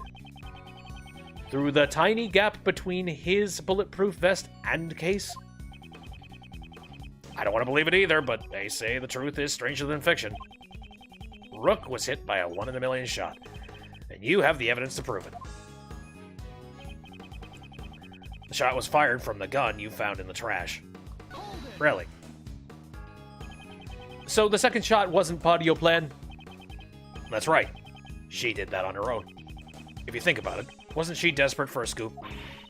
I'm a journalist! I ain't no murderer! Well then, who was the one who joined the plan in order to get exclusive coverage? That's... It's just like you said. I orchestrated this fake assassination attempt. She was only supposed to aim the laser pointer. I guess it wasn't enough for her. She prepared her own gun and took aim at the president. She probably thought she wouldn't get caught if she went on and shot me too. Knightley fired the first shot, and then Miss Swift fired the second one. In other words, Nicole also had a gun. I never thought she was the type. Without any proof, it's just pure speculation. Then bam! Let's present some evidence. I'm not entirely sure what we're trying to be breaking here. I mean, it all sounds really, really solid. Unfortunately, let me think. Shot the balloon and entered the plane with Rook and the president. Rook waited in the cabin while I led the president into the security room. When I came out, Rook was already on the ground. The bullet that lady fired must have hit him while we escorted the president to the plane. The shot was fired from the gun you found in the trash.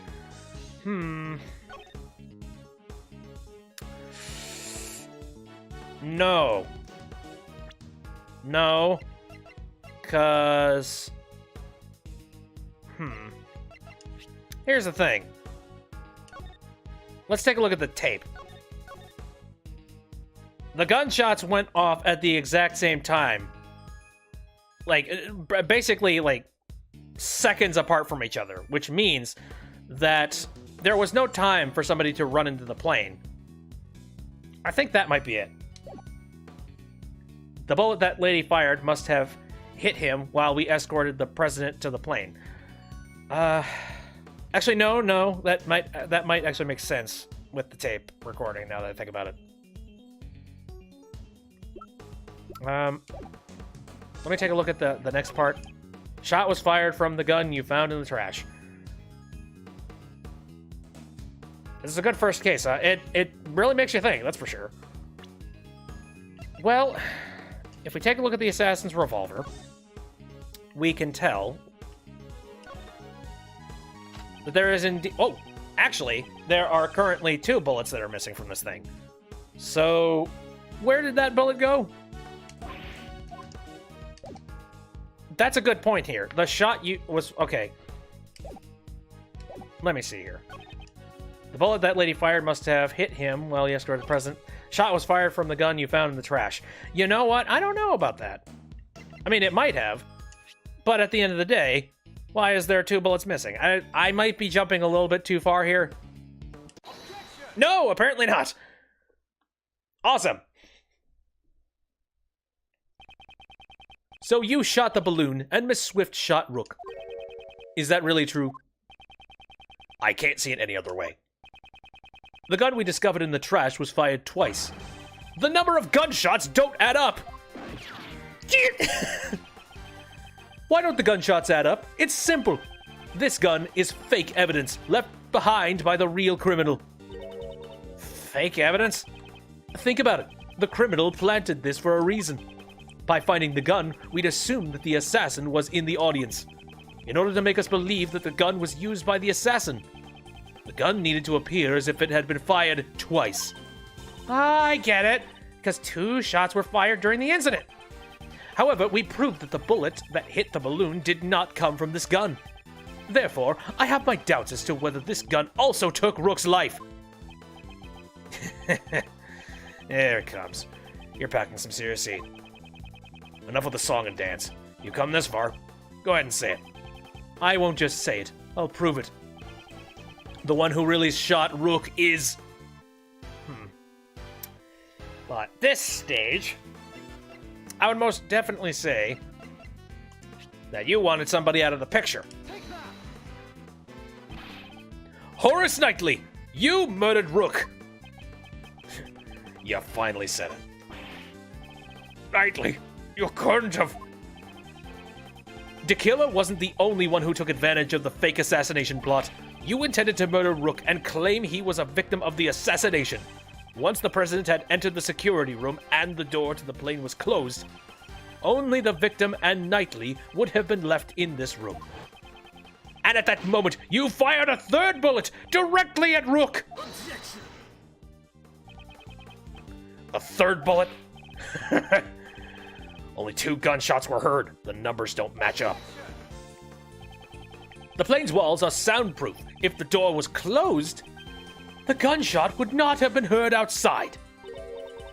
But wasn't the president in the next room? That's true. The president may have heard the gunshot. Mr. President, did you hear a gunshot? I didn't hear any gunshots. But weren't you watching this room through the security cameras?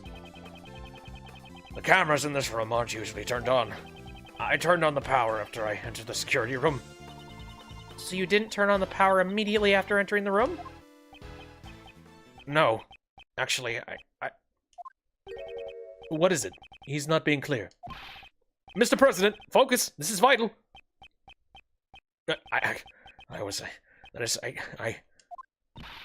Please. I was hiding under the bed covering my ears. What? But you knew the assassination was fake. It doesn't matter. I simply hate the sound of guns. A terrifying sound. I just can't help it. Wow. You're more pathetic than this man here. That definitely ain't going in my article. Knightley, you saw the president hiding under the bed. Furthermore, You could tell if the security cameras had been turned on by looking at the monitors. In that moment, when the president wouldn't hear the gunshot or see the room, you had a chance to fire a third bullet at Rook. Knightley, did you really? You deceived me. You really think I killed that moron? That's cold, Mr. President. Have a little faith in me. The bodyguard who's risking his life to protect you. I want to believe you, I really do, but... I just don't get it. Why are you suspecting me alone? There's still the possibility that she's the killer. This gun is not the murder weapon. The number of missing bullets makes that clear. Maybe it was one short to begin with. Ever think of that? What? Maybe it already fired a shot yesterday or the day before. And the second shot was fired today. The one that hit Rook. Well, isn't that just the perfect excuse? Excuse? The possibility exists. You can't deny that. He's right. I can't deny it completely. You need decisive evidence. Evidence so decisive that it makes my heart stop and my logic crumble. You got something like that? Mr. Ashworth, can't you do anything? At this rate, Nicole will... Mr. Prosecutor, it's true. I did an awful thing for a scoop. But I'd never kill nobody. I could never do a thing like that. Decisive evidence. If I could prove the murder weapon was Knightley's gun. Proof it was his gun. Yeah, it'd be great if you had the bullet that hit the balloon. Then you could examine it and see if the ballistic markings match my gun. If we can find the bullet that took Rook's life, we can determine which gun fired the shot from the ballistic markings. If you got no evidence, then we're done talking. Hold it! What? You don't seriously have decisive evidence. Naturally. Well, that's a big joke. Well, come on now, show us. What is this so-called evidence? The bullet that took Rook's life. That's the decisive evidence I need. This evidence! Do I have it? Well, I mean... Not directly in my inventory. No, I don't. In order for us to be able to get it, we're going to need to get his body checked out. I don't have it. Okay, it's game over, man. Game over! However, it is somewhere in this room. What? The bullet that killed Rook pierced through his body. So where did the bullet go?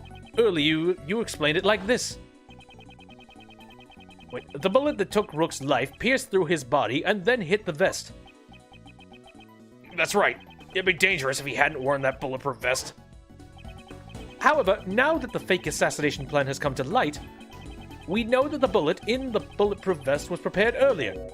So then, where did the bullet go? Interesting, very interesting. Do you have the answer? Do I have evidence that shows the location of the bullet that killed Mr. Rook? I believe I do, and it has to do with a set of security monitors. In this room, there is one thing that's clearly missing. Something missing? You sure it's not your brain? I'd like you to look at this rack of security monitors. It seems you've noticed, Mr. President. Among these images of the plane's surroundings, only the feed from the right side of the plane is absent. That's what's missing. A single monitor. Mr. President, there was originally a monitor here, wasn't there? That's right. Why is there a stuffed toy now? That must have been put there to hide the empty space where the monitor used to be. Why is the monitor missing, and where did it go? Why, undoubtedly, because it was hit by the bullet. In order to make us think that the bullet really hit the bulletproof vest. It would be a problem if another bullet hole was discovered. So then, where'd the monitor go? Where? It should be hidden somewhere inside this plane. There hasn't been a chance to dispose of it outside since it was shot. Detective Gumshoe, search this plane! Roger that, sir! President Wang, you said extraterritorial law applied to this plane? I will allow it. There's no problem. I just want to know the truth of Rook's death. Damn it! You think this is a joke? You're always like this, Rook that! Detective, we have his approval. Go ahead. Have fun. Tear this place inside out. Mr. Edgeworth, I found it, sir! Good work, Detective. Now let's extract the bullet from the monitor. If I do this here, and then do that... got it! Well, it's definitely stained with blood. I'm certain this is the bullet that killed Rook. Hooray! This is the bullet that will crush your arguments. The decisive evidence that blows a hole in your logic. If the ballistic markings on this bullet do not match the gun found in the audience area, Miss Swift will be cleared of suspicion. Aren't they the same gun, though?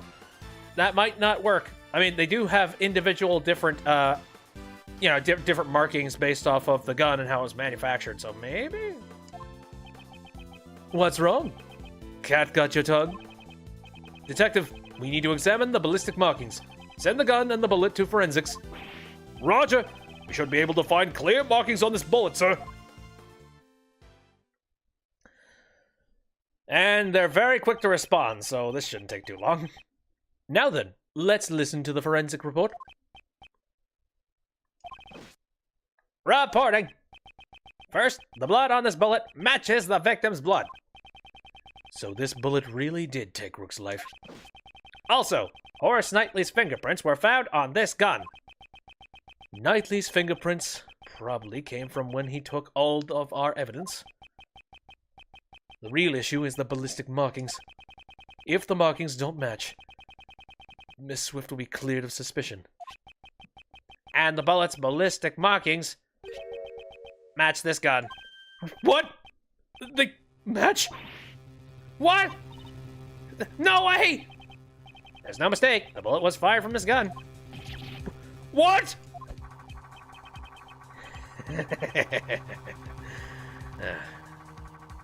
That's strange. Looks like I was right after all. Naturally. Did you really think you had me cornered? You misread the board. The one who's been cornered is you. Oh, sure, just keep your mouth flapping, and I'll find something. If the ballistic markings match the gun, there can be no doubt. The bullet that killed Rook was fired from the gun you found in the audience area. Who could have used the gun? Not me, because I was on stage. But what about that lady reporter in the audience? All the evidence points to that young lady as the assassin who killed Rook. Well, it's your move, Mr. Prosecutor. Where'd you find the gun again? And which gun fired the bullet? At least we know it ain't me. This can't be happening. The President and I have admitted to the fake assassination plot. Now it's your turn to admit who the real criminal is. That doesn't make Nicole the criminal! Don't get riled up, Kay. Let him have his say first. After he's done, it won't be too late to begin our counterattack. All right, Mr. Edgeworth. Yes, have confidence in your stupid words. Anywho, so before we get to that, let's go ahead and save. Also, very jazzy and, I don't know, organ heavy, like, intensity music.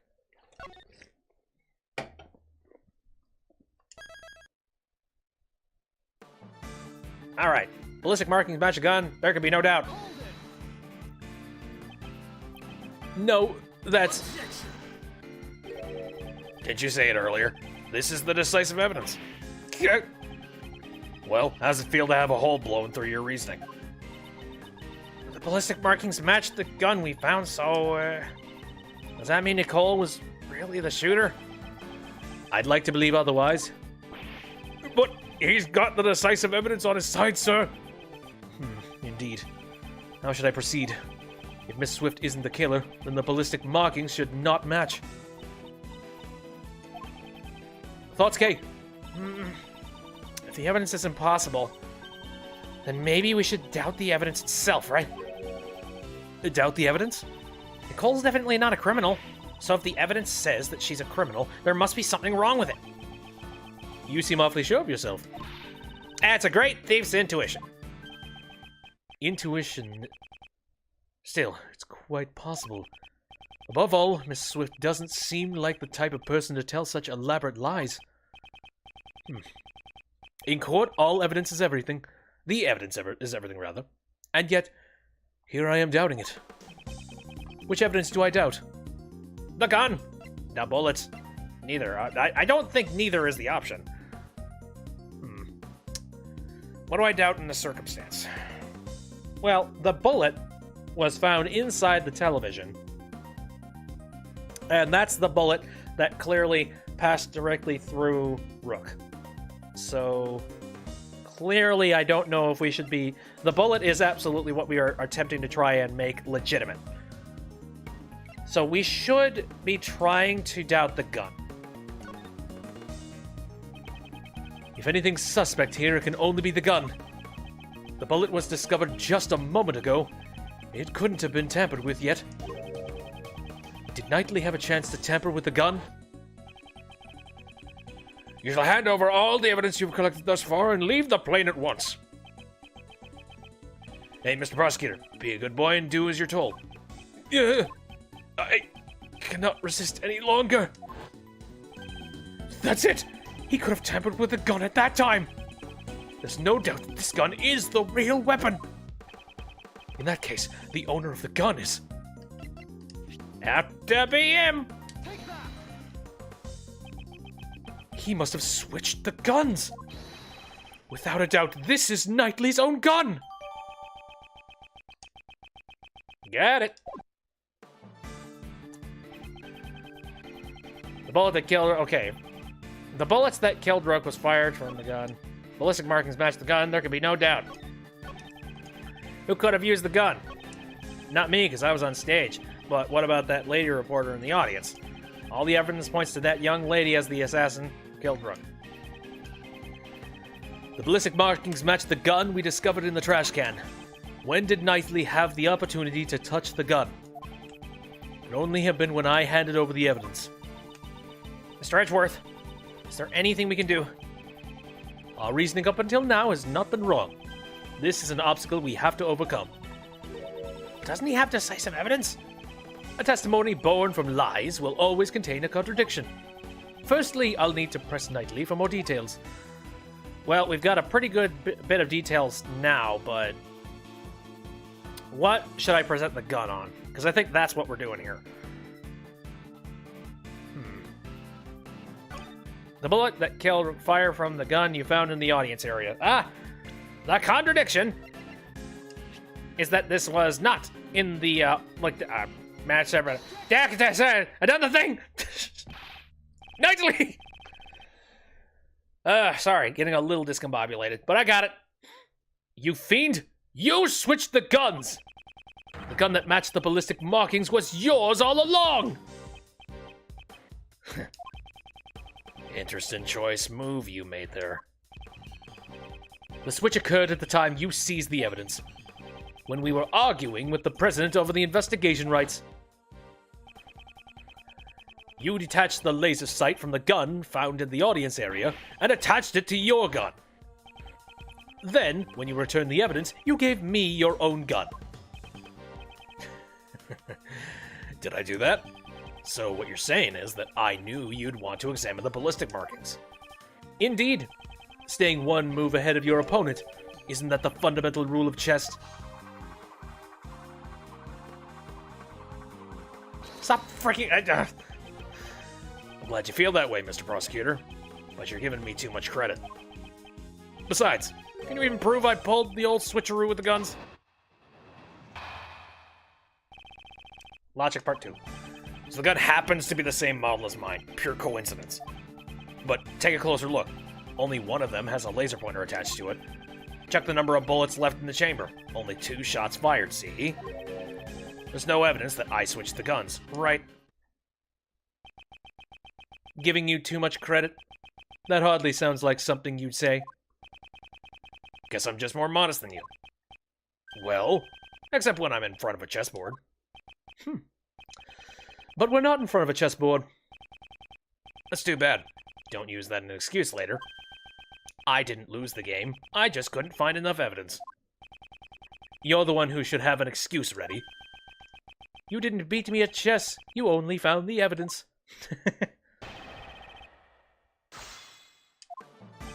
Alright, I have gotten stupidly lucky here. So, saves. Oopsies, sorry. I used the control stick instead of the pad. It's very interesting to be playing one of these games using an Xbox controller, but... Alright.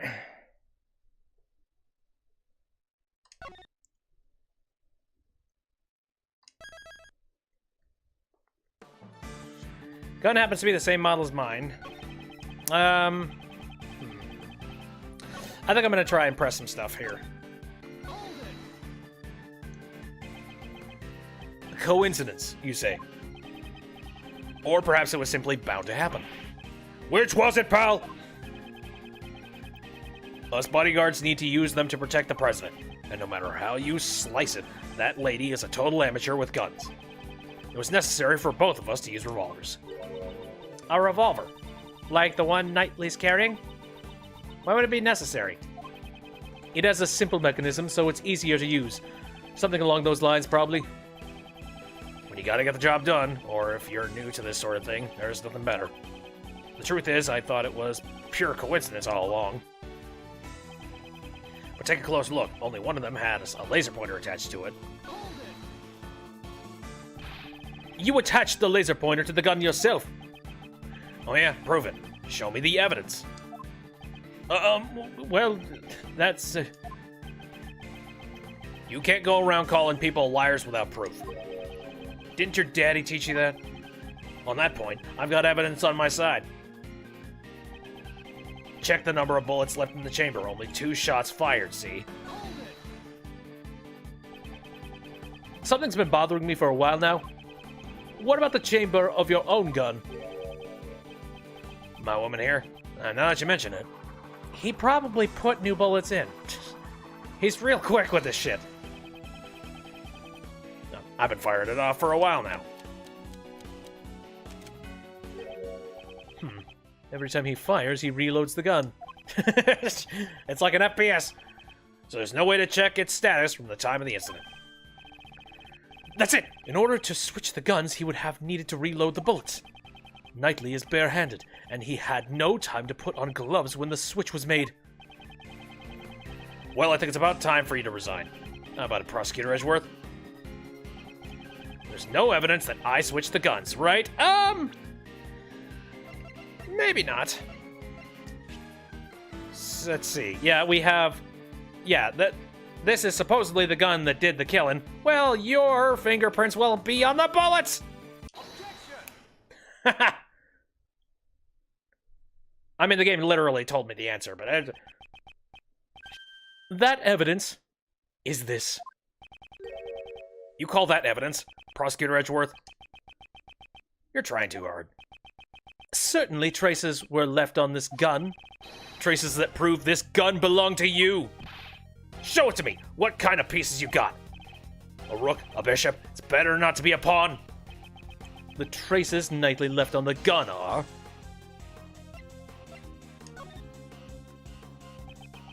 You left your fingerprints on this gun. Fingerprints? That should be expected. I handled the gun earlier when I seized your evidence. Of course my fingerprints are on it. But what if the fingerprints are in a place they should not be? What? That's not possible. Allow me to show you. There's one place where your fingerprints should not be. This piece of evidence will deal the final blow to your king.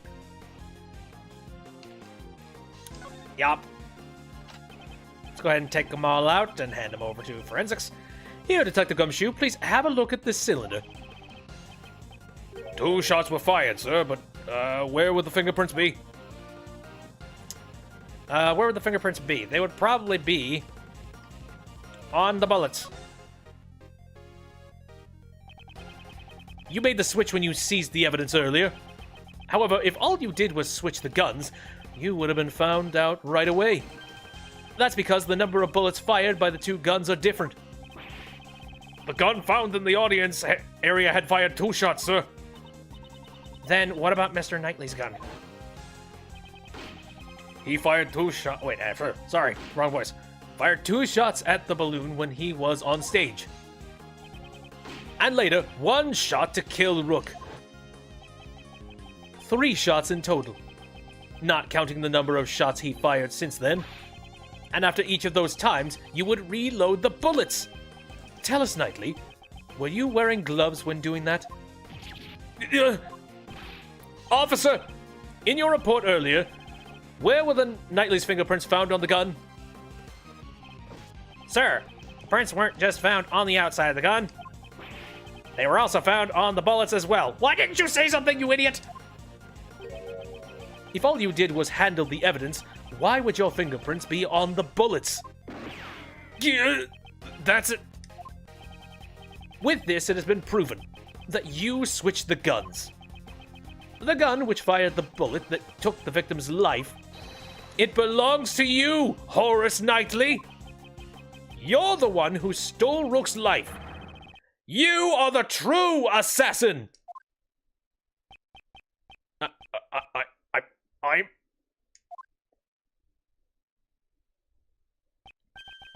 Checkmate.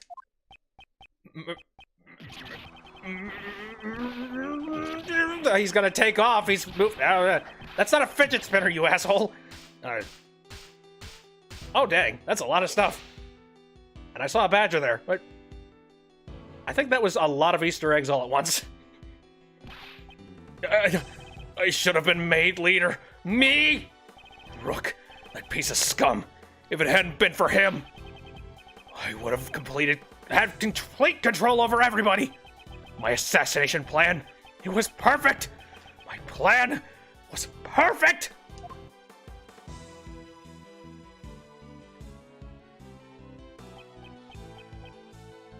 The thinker was among them. I think I saw it. It all just flashed by way too quick.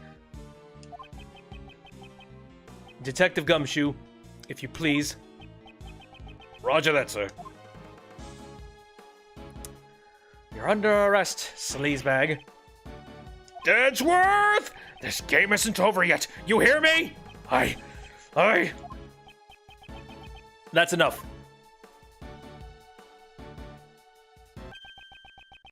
The rest of this game will continue in the courtroom. Damn it. Damn you.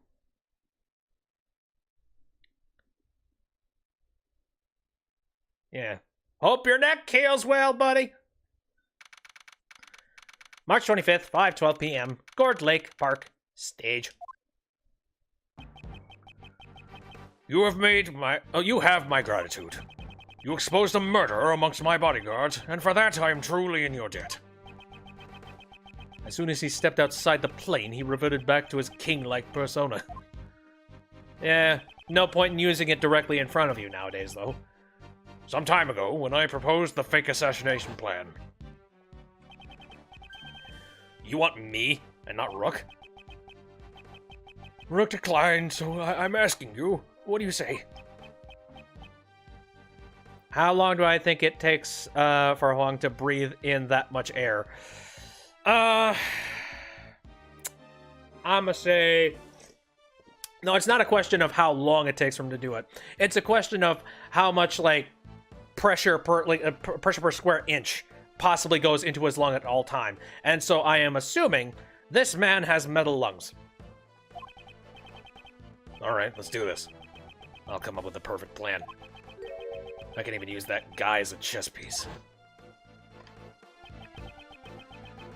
When Knightley said that, his eyes were overflowing with hatred towards Rook.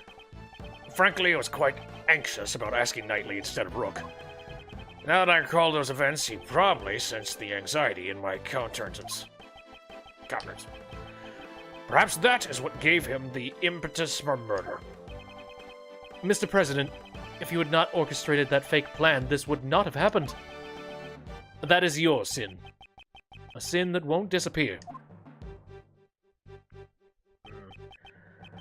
Yes, you are absolutely correct. You have my sincerest apologies. I too must bear some responsibility for this. Even so, I am most grateful to you. I thank you for solving the mystery of Rook's death. I'm scheduled to stay in this country for a little longer, but if any of you ever wish to visit the Republic of Zhengfa, you are always be welcome.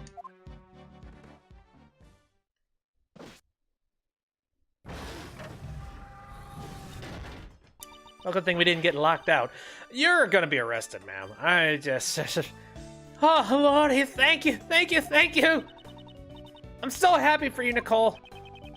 You were set up as the suspect for the murder. Still, your involvement with the fake assassination plan remains a fact. You will have to submit to police questioning later. You should know that there's still a possibility you may be charged with some crime. Yeah, no. Sorry about all this. I understand you want to catch a scoop, but there's a line that should not be crossed. I hear you. I promise to reflect on this. We did it, Mr. Edgeworth! That was awesome! Prosecutor Edgeworth solves presidential assassination attempt. It's gonna be big news! Big news? Mr. Prosecutor, would you mind telling us how you feel about solving this case? That was certainly a quick change of attitude. No comment. Don't be so ornery. The reason is because this case is not over yet. But, not over? What do you mean, sir? What shows that this case is not... Alright, what the heck? What? There's something about this case that's not over yet. Let me see. What's the newspaper article? I am going to check. Plain Land, Gourd Lake. Oh, well, actually, no. I know why this isn't over yet. Because of this. To Killer's card. D. Killer still hasn't carried out his request. You mean killing the president? I hope this doesn't turn into a larger incident. Oh, you know it will. An assassination attempt on the president of Zhengfa. News of this incident spread across the entire country. The mass media also hounded me as I began to prepare for the trial of Horace Knightley. Everyone had seen the news, and everyone was talking about it. However, amidst the commotion, nobody noticed that the game had only just begun. Oh boy, we got ourselves a D killer to catch. And that's going to be happening next time, because I actually have some plans later tonight. So I need to get myself some food real quick and then get on board with the plans that I got lined up. But it's nice to get that trial done. I'm actually kind of glad I decided to leave it till later, because that was actually a really meaty end chapter. Holy crap. So anyways, so we got this new thumbnail that we're going to be working with here. The Imprisoned Turnabout. Interesting. I suppose I have now unlocked the actual thumbnail of Edgeworth. So we got that one for next time. But yeah, that will do it for the stream tonight. So thanks for popping out. I appreciate it. If you want to take a look at this after it's done, I'm going to be processing the video. It actually was pretty smooth, so I'll probably just be uploading it with minor edits and then uploading it to the YouTube channel. I stream on Saturdays, Sundays, and Wednesdays. All of them starting at around 7 o'clock p.m. Central Standard Time. And before I go, I would like to mention one thing. I am currently working on setting up a replacement for Mixer. I'm going to stop streaming out to Mixer because for whatever reason, Mixer's got a really weird issue involved with keyframes. I can't seem to stream to both Twitch and Mixer at the same time with the setup that I currently have. And rather than trying to salvage it, I think I would like to move on to a different streaming service for Mixer. I'll still be streaming to Twitch, don't worry about that. But I'm thinking about making my dual stream go out to YouTube instead. Because, I mean, YouTube, it's a very functional streaming place, and also it's a lot more broader range. There's a lot more. There's a lot better chance of somebody watching over there as opposed to Mixer, which Mixer is almost exclusively a lot of people who are on Xbox or somebody who knows about the FTL or the lagless. I'm trying to remember. Like I think it's something like a second and a half of lag between you and the audience, which if I had that set up, that'd be nice. But I don't think I'm going to be doing that. I had it previously, but for the life of me, I can't figure out how to do this through OBS, where I stream at full HD at FTL at the same time. So yeah, I'm thinking I'm going to be moving over to YouTube, and I'm probably going to be doing that. Or I will probably be doing that after Sunday. Like I think the next Wednesday stream, I'm going to have everything squared away and done, hopefully. But anyways, let's actually talk about future streams. I'm not sure what I'm going to be doing next Sunday. I didn't really put too much thought into that one. I'm going to think about that, and I will be back to talk about that. I'm hoping that maybe I could do Stardew again. I don't know. If it is Stardew, I'm probably going to be starting it 1 hour earlier. Keep that in mind. I really should play Breath of the Wild, because I just recently got myself a baller-ass motorcycle. And I really do need to get some things done over there. But anyways, yeah, I'm going to get a move on. Some eats and then plans. Again, thanks for coming out. See you next time.